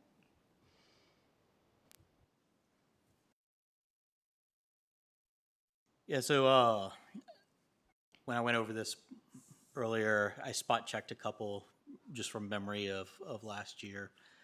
I was glad to see that there is a lot more representation for some of the elementary schools. Me too. That was not there last year. Yeah. There was a lot more of those in the 1% type range than there are this year. So we still have some work to do there, I think, because there's not a huge difference from one to the other. I do have a basic question. This is percent of students identified. This is the percentage of the total students in the population. Slide. This one? Yeah. So that's the enrollment. We're identifying 20% of students this year, or No, is this this is total? just everybody. So at Blacksburg Middle School today, or when I made the sheet, there were 930 students and 197 of them are identified as gifted. This is not this year's numbers. Okay, This thanks. is all the years. I can get you this year's numbers if that is what you would prefer. Comparisons over year would be interesting. Okay. To be able to track. You bet. All right, thanks.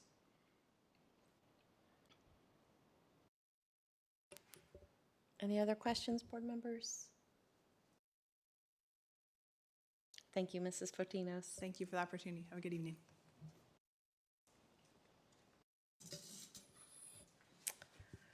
Okay. Moving on, the next item on our agenda are proposed revisions to policy 7-5.1 about communicable diseases, and this is an action item. The administration provided draft revisions to policy 7-5.1, communicable diseases, on May 5th, 2026. The policy is presented tonight for approval. Jason Garrettson, Director of Student Services and Safety, is available for questions if needed.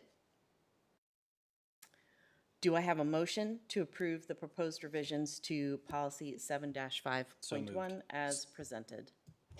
I'm second. Dr. Roundtree and Mr. Roberts.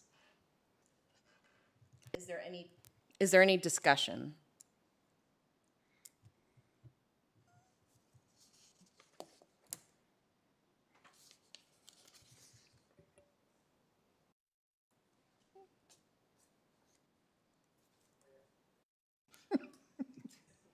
You want to just call the question? Yes. All right.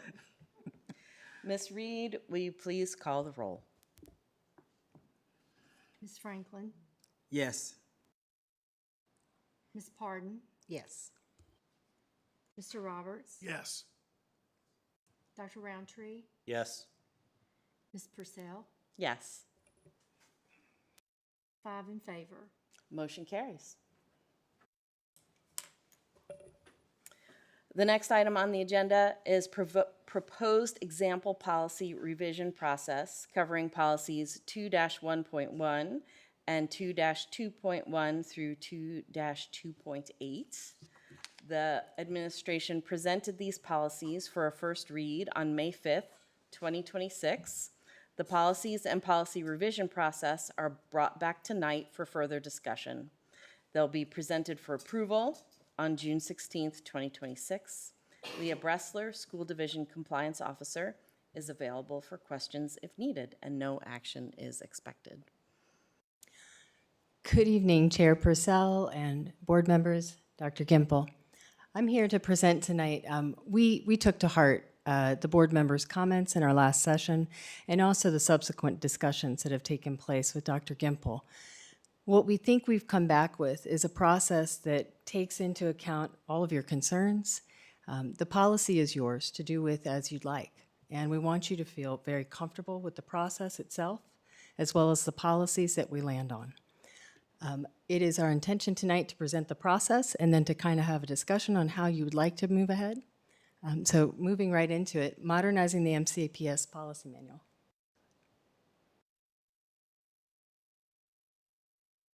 Oh, thank you. Okay, the first slide will show you that kind of the critical steps that we're going to take place. So the first thing that will happen with a policy that we're bringing to revision is you will get that policy as a board distribution, not as a first read, but just simply a distribution. That will occur after the policies have been vetted in-house by our staff.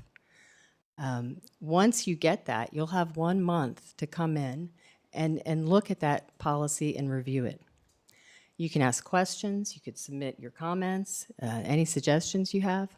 After that period, we'll finally bring it for a first read. Once the first read is with you, we'll bring it back. That's your time to debate and to have any argument you'd like or discussion, deliberation. We'll take those suggestions and comments, incorporate them, and bring it back for a second read and ready for your approval. We've created 2 specialized tools for this big, giant mission we're about to embark on. The first tool is the policy review calendar. Its primary function is for you all to track what's coming. You will use it, this will ensure that you know exactly when a policy hits the critical milestones in our process. The second tool we've created is the MCPS policy checklist. And the policy checklist is going to ensure that the board knows which staff members are recommending and who is leading the update. So on the policy review calendar, you're going to use this, consult this document anytime you just want to get a kind of a big brush of what's coming and where it's headed, which policies specifically are coming at you, and where we are in that process. It'll be a very brief calendar. We're going to show it here at the end of the presentation. The second document we created is the policy checklist, and this is where the detail you'll find. And in this checklist, which will give you guys the access to, the staff are going to have both the current policy that we have. Then what they're going to see is a column, and there'll be hyperlinks so that they can click on that. Then there'll be a column with hyperlinks to the model VSBA policy. We're not suggesting a supplementation. We've heard from the board, and we're working with you all to make the policies your own. We're going to have the staff take a look at those VSBA model policies only because they've been vetted by lawyers, and they are up to date with 2026 law. We want that there as a reference and a guide to kind of see and say, oh, wow, looks like a lot has changed in the last 4 years since the last policy, so that the staff are aware of what's going on. Then you're going to see a third column that is currently blank. We're going to fill that with the proposed policies. That way, that's not the VSBA policy, but our staff proposed policy after they've looked at both what we have currently, the model VSBA, and then get to think about and vet that policy with their teams. They're going to write a new policy for you and put it in that proposed policy. So this kind of gives you a brief overlay of those two documents. It just gives you kind of the what you're looking for. So if you want to know who's the lead staff member on the document, that's a checklist. If you want to know when the next policy is coming over, you can look at the calendar. This is a roadmap, and it kind of gives you that process that we just talked about. So we're going to start with that internal review and tracking, move it along to a public calendar notification that notifies you and the public. We can post that on our website so that they are always seeing what policies are coming and where we are in the process. The clarification window process happens during that month period. Then we bring it back for that first read, and then hopefully a second read.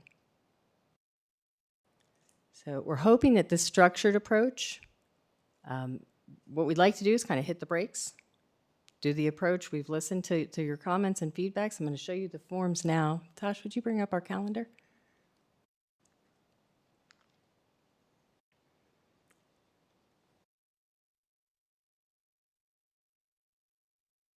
This is a copy of our calendar, so you can just see what the current policy is, what the proposed policy is, and then what's coming ahead. And Tosh, if you wouldn't mind bringing up our checklist. This is the document I think that'll be more interesting to you guys. When you look at this document, my vision is terrible, so I'm going to try to read this from afar. But you can see what I was talking about in the blue right there. That's our current MCPS policy. You'll be able to click through and see what's already there. You'll also be able to click on the counterpart, if there is one, to the VSBA, just so you can see what the model policy looks like throughout the state, not that you have to adopt it. And then that third column that's currently blank, until we get your thoughts on this process, is where we're going to put the proposed policy that are vetted through staff. But as you can see in the remaining categories that are on that list, it gives you the information about whether the staff feels we're ready for a recommendation, whether it lets you know who the leads are, so that when we get into that clarification window, we know who to bring to the table to answer the questions. Our division suggestion tonight is that we pull Section 2 from your purview tonight and go through this process as our first process. Bring these back to you for that board review window in June. Allow this process to take place over the summer month. When we have some downtime, you don't have a meeting in July. So that gives us a little extra time to kind of get this process worked out in Section 2. And then that way, when we come back in August, we can do maybe a first read. and then an immediate second read, hopefully, because we'll have all these worked out. 2 is a voluminous section, and I heard I heard feedback, and so I think taking into consideration everybody's workloads and what's going on, and the seriousness of the policies, and how near and dear they are for the board, and for you to have your voice in them. I think right now we'd like to hit the brakes, if you like the process, see how it works over the summer, and then that puts us back in section 3, which is fiscal responsibility in the fall once everybody's back. And I think that's a good measure, but I'd love to hear from you all about it and see what you think about the process and our suggestions here tonight. Policy 151, that's the committee policy. So, and that one is really up to you guys. So, does anyone have any questions? Comments, suggestions? So I don't have any, everyone knows where I stand on this. I'm not going to beat that dead horse. This is fantastic. I absolutely love the calendar. I think the timeline we've got set up here gives everybody plenty of time to review everything, ask whatever questions they need to ask. I back this fully. And one thing, I said this last time, but this is a huge amount of work, and you really need to be thanked publicly for kind of spearheading this, because I know how much you put into it. So thank you very much. It is deeply appreciated, and I'm behind this 100%. Dr. Roundtree? Yeah, thank you. This looks great. I love the tracking and this checklist that's available. The one question I did have is the checklist available in board docs right now, or did I miss it, or? Right now, I just have the other one in there. Okay, but just the calendar. Yes. Okay, yeah, I saw the calendar. I didn't see the checklist in there. Okay, so I wasn't missing it. We were crafting this checklist pretty late in the process. We tried to really incorporate everybody's feedback as it's come in since the last meeting, and we really wanted to make sure it reflected what you all want. The policy manual is yours. Yeah. This looks like a much better way for us to track what the current things are, what the models are by the VSBA, and then the proposed policy in order to help keep us organized as a board. Yeah, it looks great. Thank you.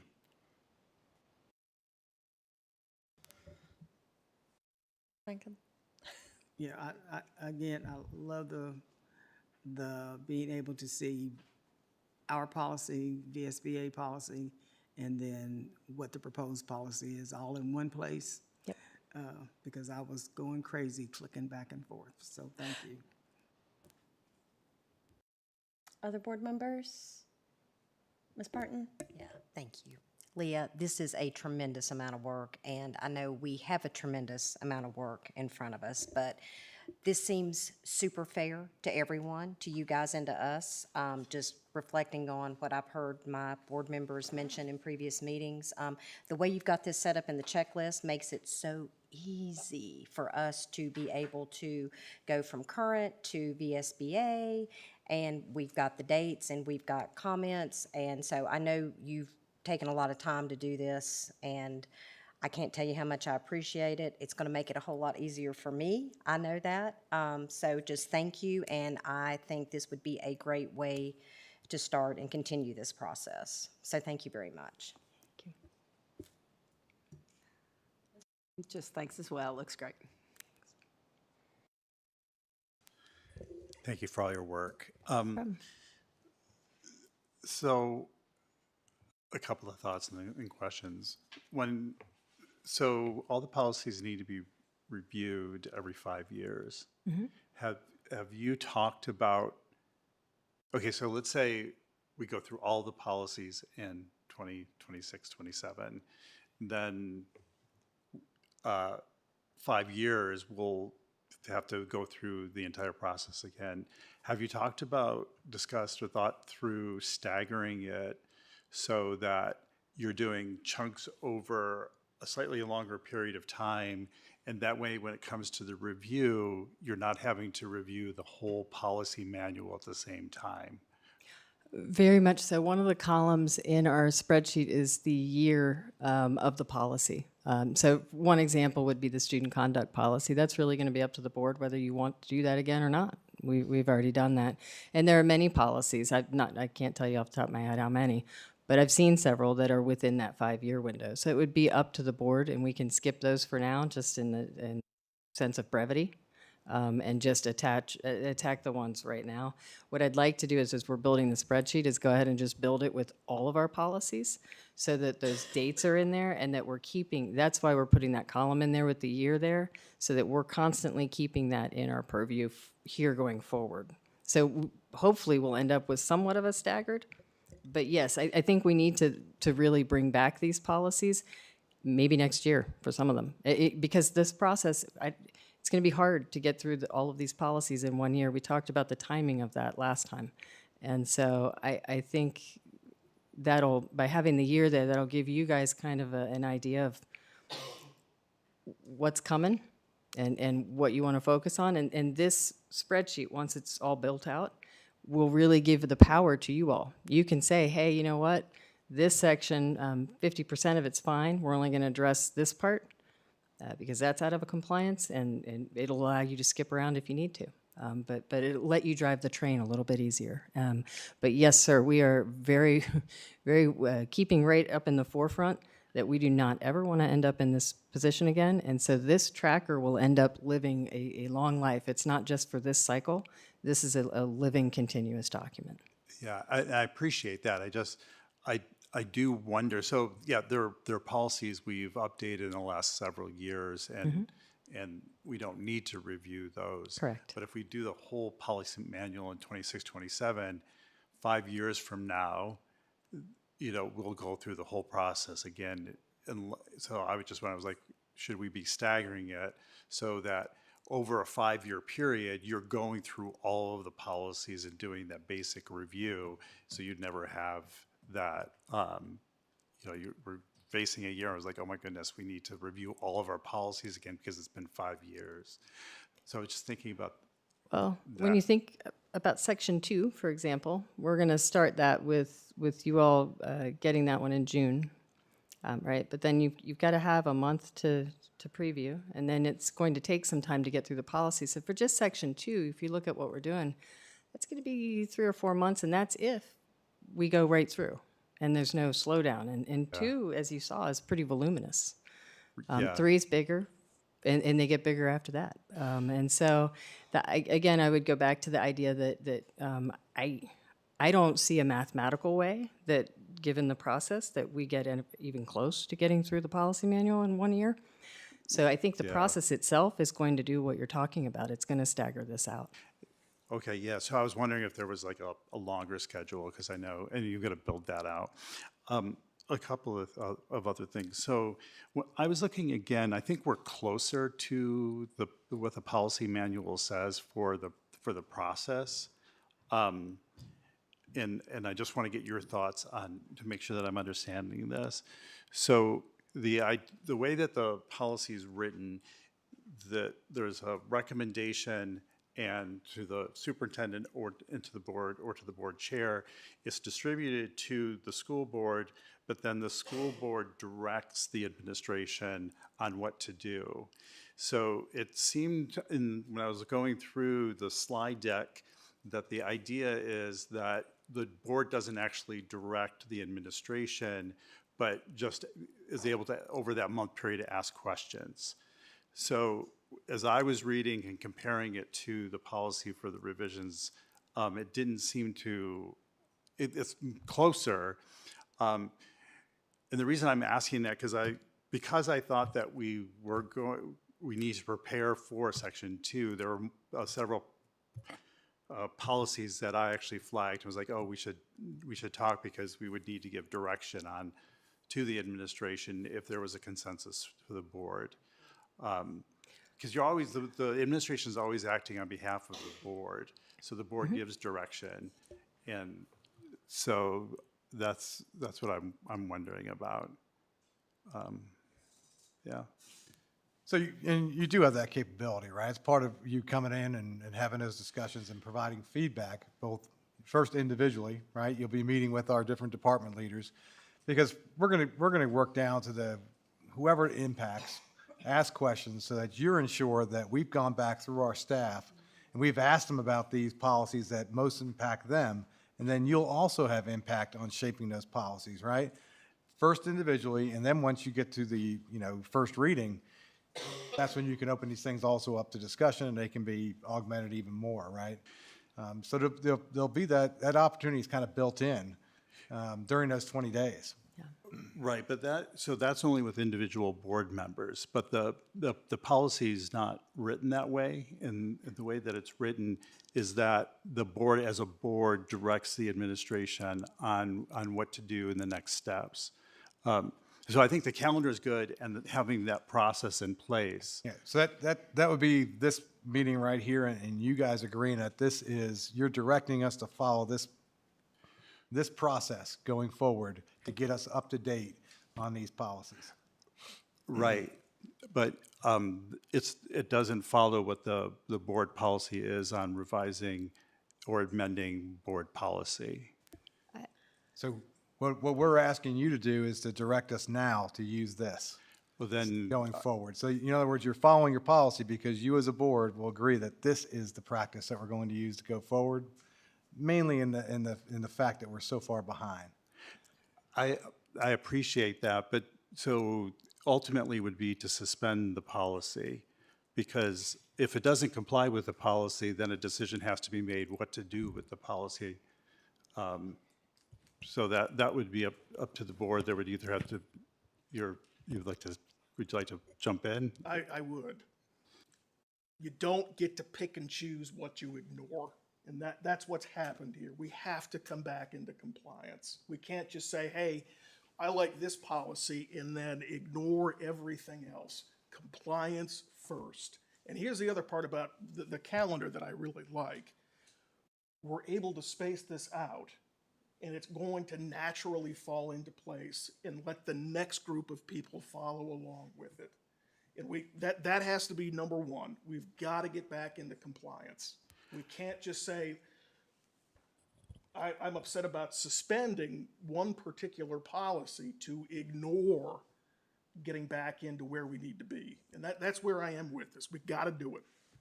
Right, well, so the board policy is what directs our activities. So it's not about picking or choosing. I know that we need to come into compliance.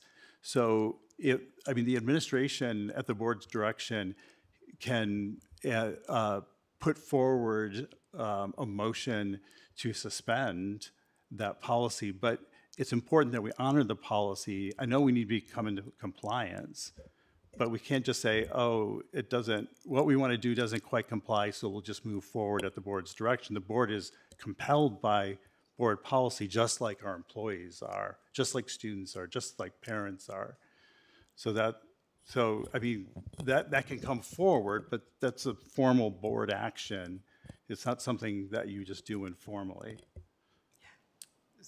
May I respond real quick? I disagree with your assertion that this plan doesn't have the board directing, because when the staff is bringing the policy, we've vetted it through our team before it gets to you for that month review.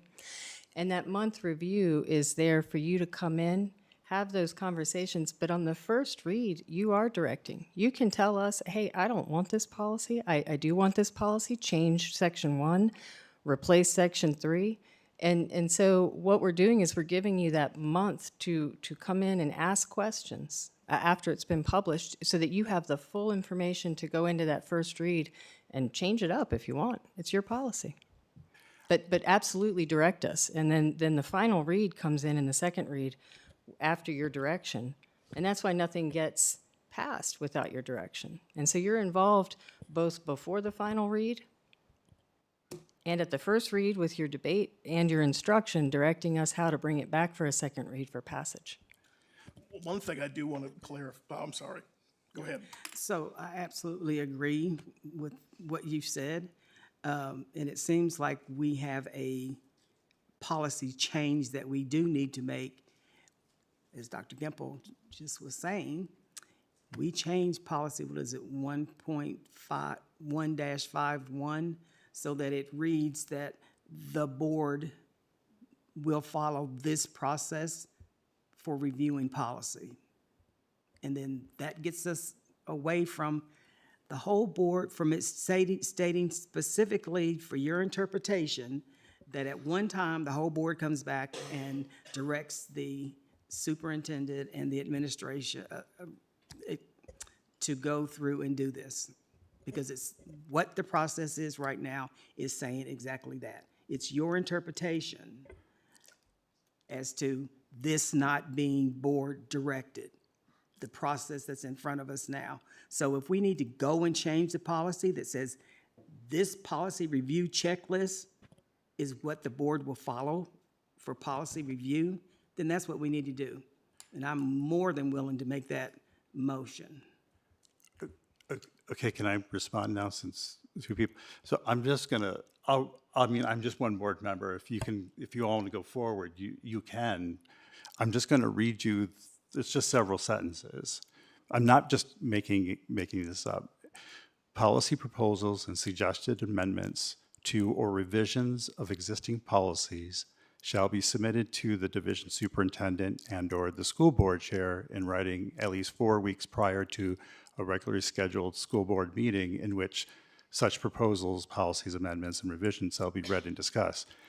The division superintendent and school board will share these suggestions to all school board members at the direction of the board, which means not just individual, but the direction of the board. The superintendent will work with the appropriate staff to prepare such policy for school board deliberation.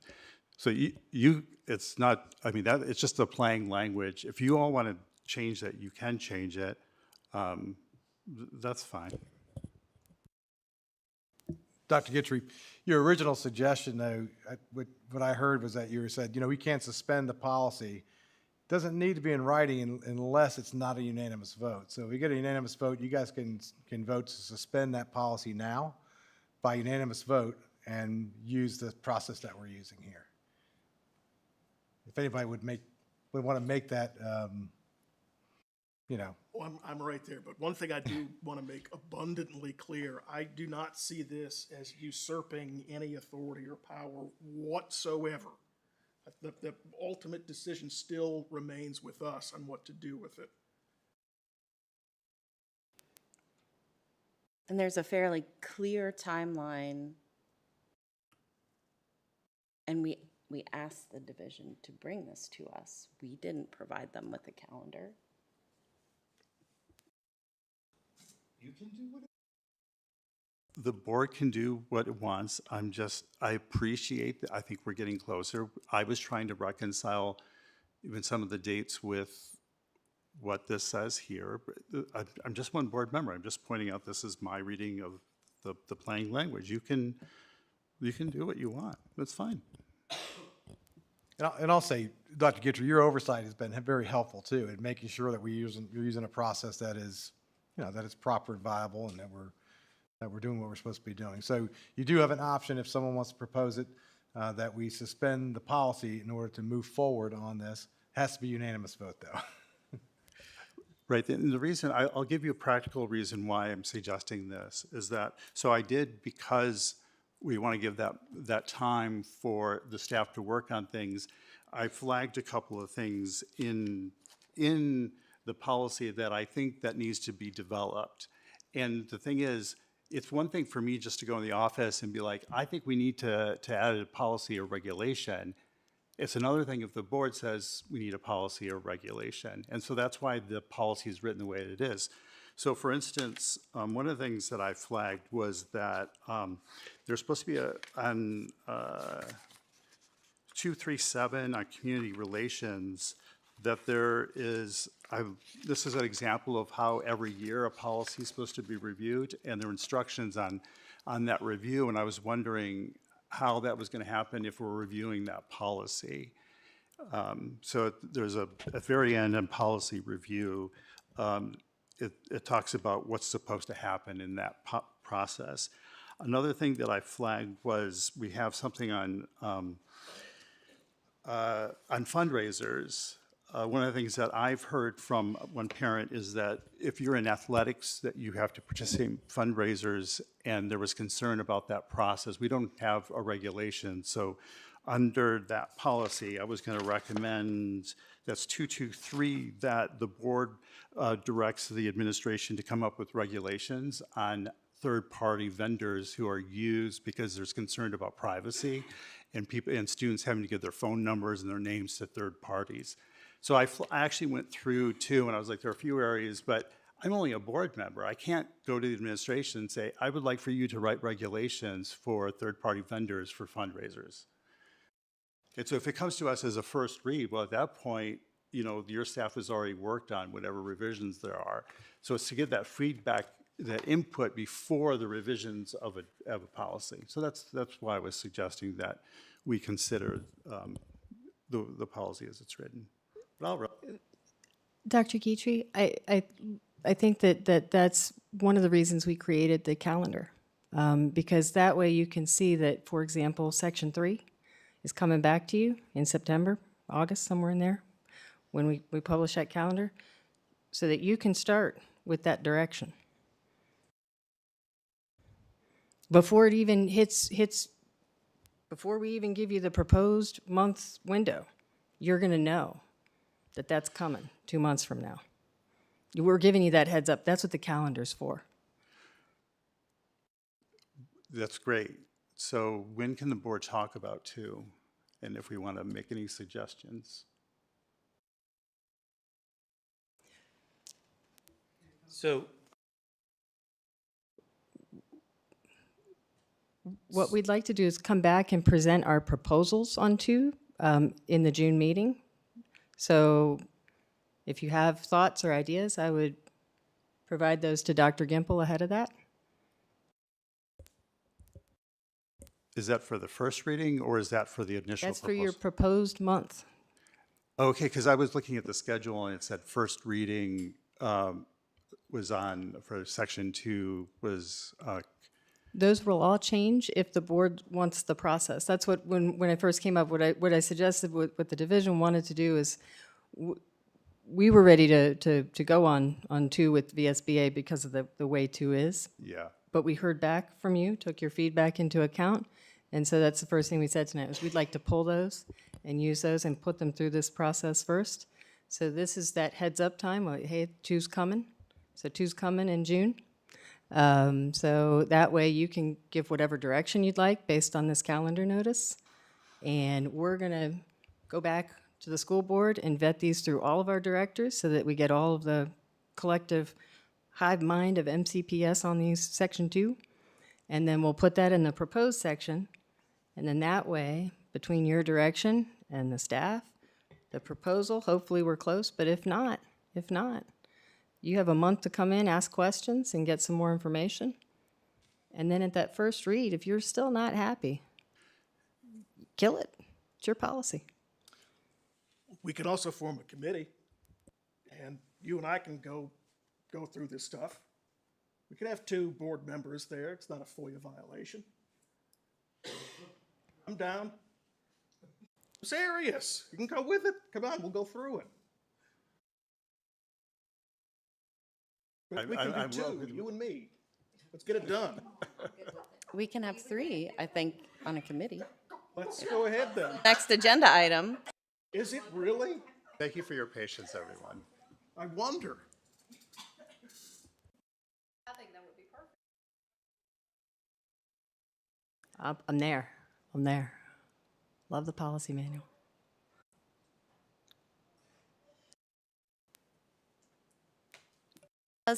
Are there any members that want to make a motion to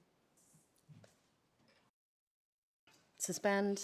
I don't see a reason that we need to suspend 154, because as I read it and as I understand what's being proposed, we're following 154. So why would we suspend 154 if we're following it?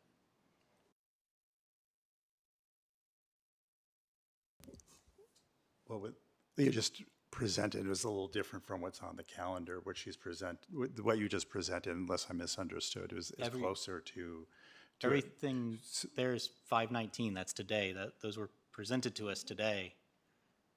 We're going to have a first read on 6/16, which is 4 weeks later. We're actually going to do the proposal on 616. So I'm coming back to you with division rewrites, and we're going to put them in that new column for Pushing it 2. all the way back to 616? Okay. Yep.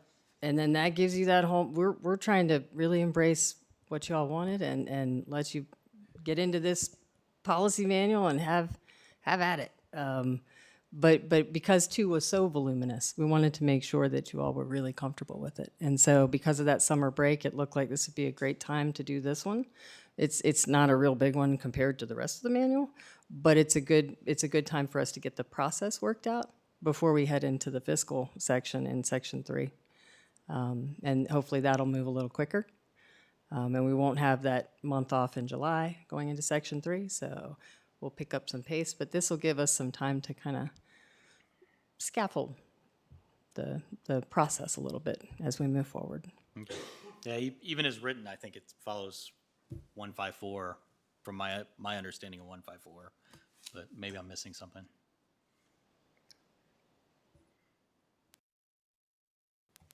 Any other questions for Ms. Pressler on this item? Okay. Moving on.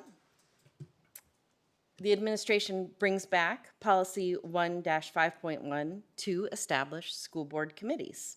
Leah Bressler, School Division Compliance Officer, is available for questions if needed. When we first saw this draft, and I'm not looking at the calendar, so I don't remember when it was, but it was a while ago, it did iterate specifically the creation of a disciplinary committee. That's something that board members have been talking about since I've been on the board, and just kind of given how disciplinary issues have been brought to us, it might be time to establish that committee. However, other boards have a multitude of committees. Mr. Roberts just suggested a governance and policy committee, finance and audit, legislative priorities, again, discipline, capital projects, and a collective bargaining communication committee all may be appropriate things for us to establish, and I just wanted to get a sense of where you all were So I'll start. on this. So I am fine with all of these committees except the disciplinary committee, because I believe as a board, we should be hearing disciplinary hearings related to our students. Each one of us brings a different perspective, a different background, and hears things differently than the other, which has allowed us to make, in my opinion, for the biggest part, good and fair decisions related to our students. And I don't think, I'm just telling you, for me, a committee of 3 of any of us, I would not trust it. I'll just put it that way, would not, so. And that I say not trusted is because not enough ears in the room to hear from our students and their parents and from the administration what the situation is. Can Dr. Guidry? respond? I appreciate that concern. Just something to consider. I don't know if this would affect your decision, but my understanding, and I didn't review it right before the meeting, is that if the school board created a subcommittee to hear discipline cases, that there is additional due process that needs to be built into the disciplinary process. So what would happen is that the case would go before that subcommittee, and if the child or the parents are not happy with the outcome of that decision, then they can appeal to the full school board. So there is I understand your concern about trust, but there is additional due process And if there, if there are concerns about the outcome of the deliberations of the subcommittee, then there would be an appeal to the full board, and the full board would hear the case. If I'm remembering correctly, that we would need to do that. Our expulsion and suspension policy doesn't allow for that at the moment because we've not had that committee. So we would need to build that due process into that policy if we were to adopt a subcommittee. Worked for me. And I'm going to agree. I do think each one of us brings a little something different to the table, and our chair has been very vocal and gracious about when one of us can't be there. As long as we've got a quorum, then we move forward. So I do think that if it's an issue of having to be there, too many discipline hearings, I do think this whole board has been very understanding and able to move ahead as long as we have enough people. But each one of us have had a different walk of life and bring a different view to our student matters. Now, some of them are cut and dry, but a lot of them, each one of us help us understand a different way of looking at something. To me, that's important. And there's a lot of issues with being on the school board that each one of us have a strength to.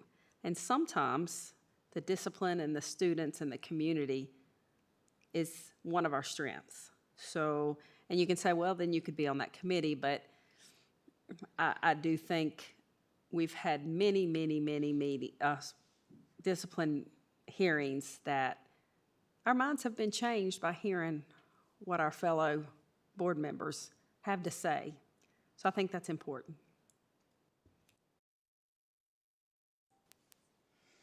Other board members? Mr. Roberts? I'll let Dr. Oh, sorry. Roundtree go. All right, thanks. Yeah, so I'm in agreement with having committees for all these. Sounds good, with the exception of discipline committees. We've pushed a lot of we've delegated a lot to the building administrators with some of our newer policies that we revised, allowing for discipline up to 10 days for various activities that had been coming before us. So I feel that we're going to have far fewer items that come before us, but when removing a kid's opportunity for education in the classroom for extended periods, I feel obligated to be involved in that decision. That's what I was elected to be here for. Even those students that we've delegated authority down to the building level, we've also are working towards opening up facilities at Montgomery Central in order to continue providing that educational activity inside the classroom. So that's one thing that I am fairly passionate about, that if we're removing a student for an extended period from the classroom, the 7 of us should be involved in that decision. So I'm going to have a floor motion then. I'm going to move that we adopt the policy after we pull the disciplinary committee out of the document. Well, if I may, I kind of thought we were just talking about the one certain committee, but if we're grouping it together as a whole, I believe capital projects is another one of the things that should be discussed as a board. I mean, that's something that we make a decision. We talk to the Board of Supervisors about. We all may have different views on what's important for the next project and where we put our funds. Again, that's what we're elected to do. So, I feel like the discipline, the capital projects, our legislative goals, again, that's a board decision. That's not just a few of our thoughts and processes, because we all think differently of what's important opposed to what someone else may think. And I understand the differential of trying to get certain board members, so we kind of cut down on some of the meetings, but I think those are things that we've managed to this point. And we elected for Dr. Gimple to be our liaison for collective bargaining communications. So I don't know. I guess for me, I don't understand the need for committees. The policy and governance, yes, because I do believe that's a huge undertaking. And I'm fine with having a committee to go through those and appreciate you all's willing to take part in that. Because I do think with your calendar, we have an opportunity to have something to say about that. But these other committees, I don't know that that's more of a done deal. When that decision's made, it's done. So, I don't know. I would have to vote no if that came down to a vote. So when we have a committee, it doesn't mean that that person on the committee is making the decision. It still comes before the board. It just gives that, it's a way for somebody to kind of spearhead it and get it moving along. It's still presented to everybody. Everybody still gets a say at the end of it. But it's just a way to group it together and get somebody to shoulder into some of these things. And it also says may. It doesn't say we have to do all of these things. But if somebody wants to put their hand up and say, hey, I've got a little bit of time, can I go ahead and start working, getting this thing moving? That's the way I see this. And for an area of that magnitude, I would be, fine with something like that. But like I said, a decision-making committee, I don't agree with that. I don't agree with, and the discipline, that's a decision-making. That's a group of people that make a decision on it, and unless the parents were to come and do an appeal. So some yes, some no. So for me, and if the capital projects was a committee that you brought forth a list, but isn't that what we have in our administration? Isn't that what they do already?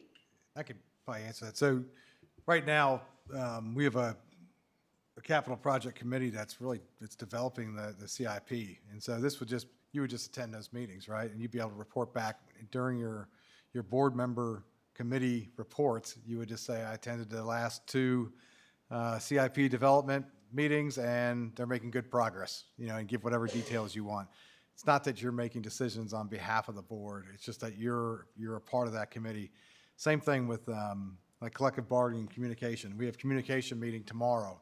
If someone wanted to be on that, they would attend that meeting with between the MCA and the school division. Then you would report out on that particular meeting. There's no decisions to be made. It's just that you're part of that committee, and oversight is all. Same thing with finance and audit, right? Once we develop those committees, you're just reporting out on the progress of the division, even though we also give you reports on these at some basis, right? You're going to get the CIP, you're going to get those kinds of things, but it's you as a board member serving to just provides additional oversight. That's all. So can I ask how often these committees meet and what time?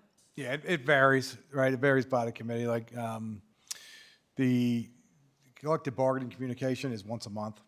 I think Mike's group is probably meeting a little bit more than that because they're kind of under the gun here. But then they'll continue to meet, and it may be just once a month as we go forward, just to discuss, the different projects that are going on and the progress that's taking place in those, right?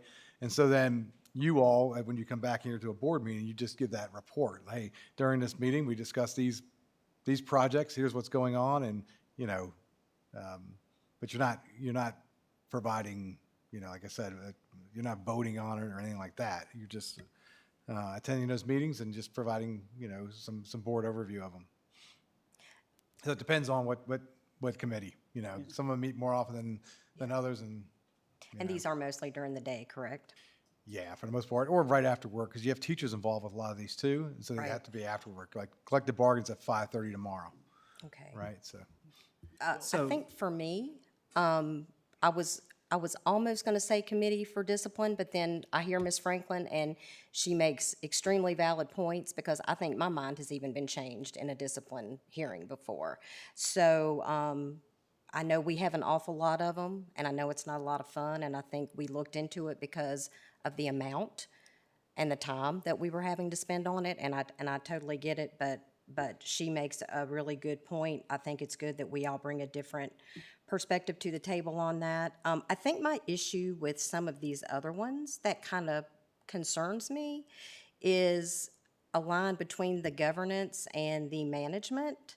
And I'm just a little concerned that there may be some people who are on these committees that might feel like they either and I'm just speculating, I'm not saying that it would happen, but because a board member is on a committee, I don't know if they would feel comfortable making maybe giving some information or some statements during the meeting.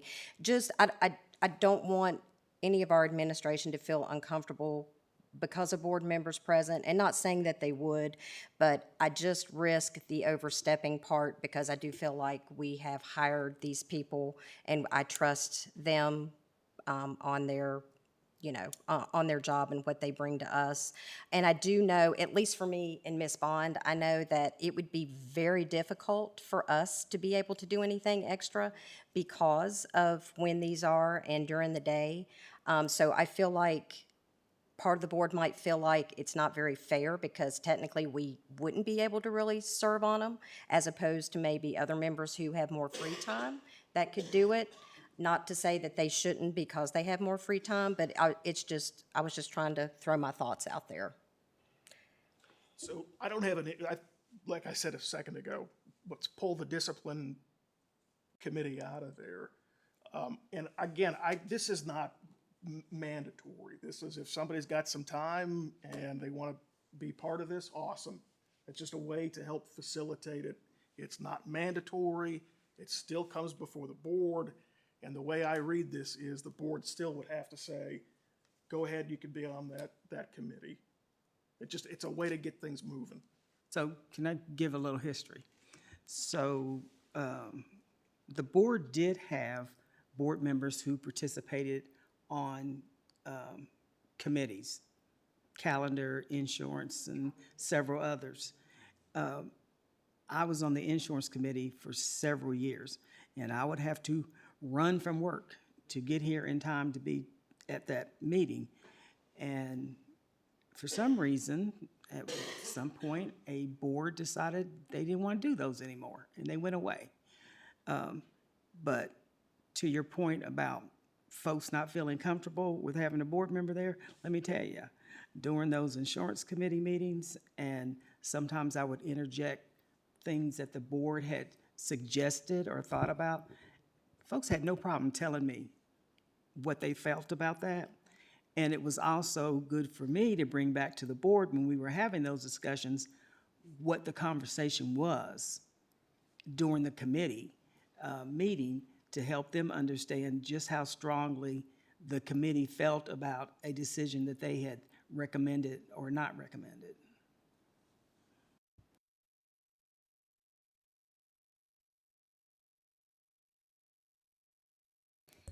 Okay, so I probably then can support if you want to pull discipline, and as long as it's not mandatory and everything from a committee comes back to the board for approval, then that's something that, and, you know, no one gets upset for those of us that cannot be on any of them, because I cannot.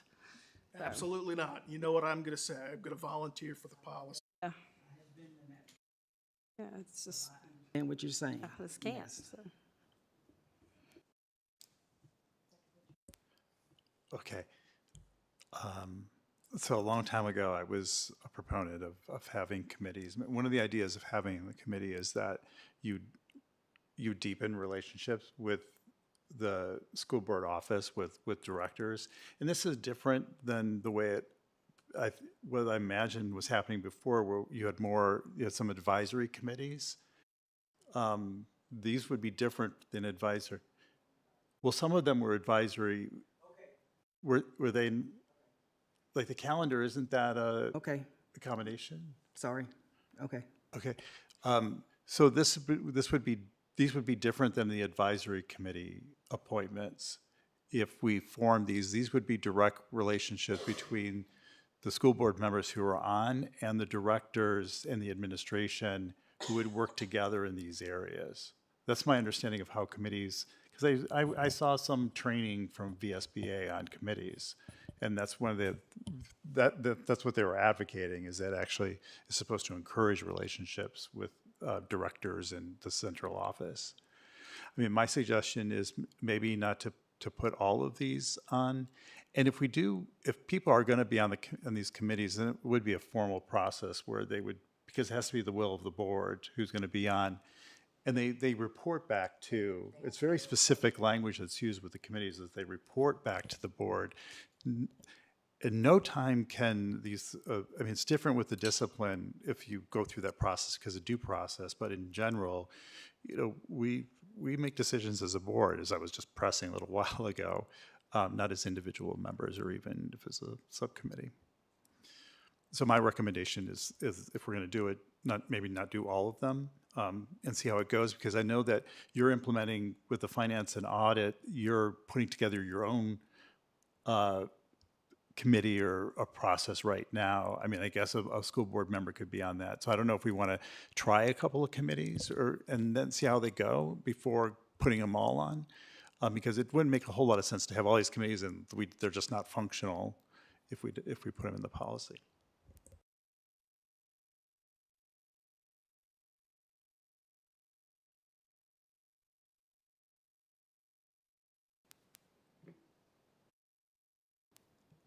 So I would like to make a motion that we approve all committees that are listed except for the disciplinary committee. I just made that motion. Did you? You can Okay, second it. I Thank you seconded very it. much. I seconded it. Finally. Okay. Okay. Been hanging out here all. I have a motion and a second. Is there any other discussion?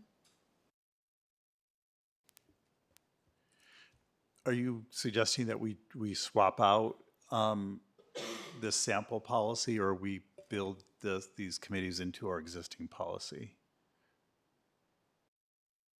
Say we just pull the discipline policy out of there. That would bar that from being created. The rest of it, again, it's volunteer. If somebody wants to do it, put your hand in the air.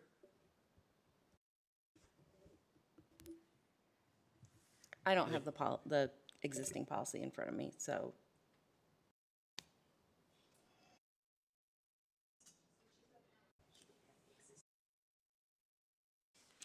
So could that be amended to say that we will add any of these policies except for the disciplinary committee? I'm fine with that. Well, We I can made just the say motions, I can't do discipline it. is barred. Or just leave it off the list. Or leave it off the list, not create further problems. It's almost like I made a motion on this about 25 minutes ago. Oh, welcome to this world.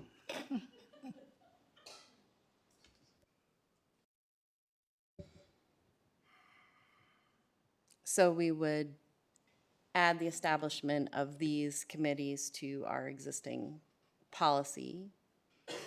And then members can reach out based on their interest to participate.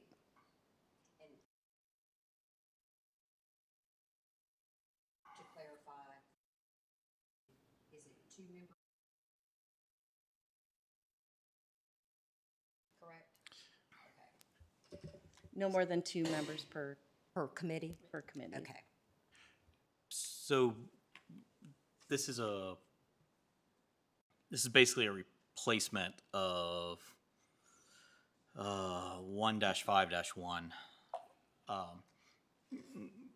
And I think we should just replace 1-5-1 with this as written.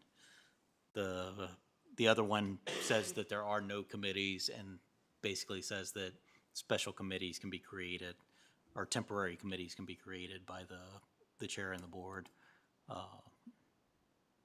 similar to the wording of this policy by the VSBA. It's more verbose and breathy, but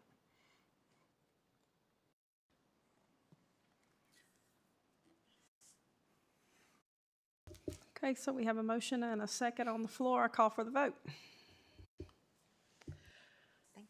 is the motion actually to replace the To the whole, adopt, yes. the whole policy, adopt the whole policy in replacement of 1-5-1? Correct. Ms. Reed, will you please call the roll? Ms. Bond? Yes. Ms. Franklin? Yes. Dr. Guitry? No. Ms. Pardon? Yes. Mr. Roberts? Yes. Dr. Roundtree? Yes. Ms. Purcell? Yes. 6 in favor, 1 opposed.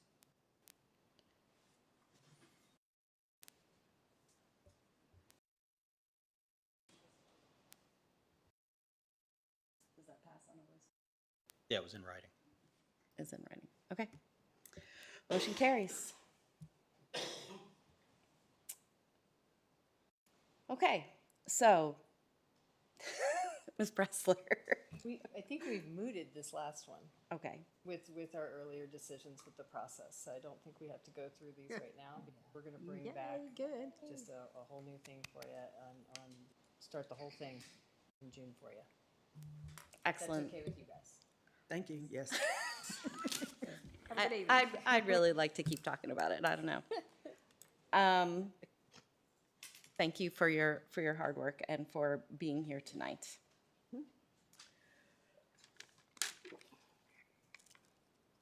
Does that mean we're moving on to unfinished business? Yes. Are there any items of unfinished business? Are there any items of new business? Are there any announcements? Like to thank for our flyers to be distributed for our Sun Fun meals for the summer.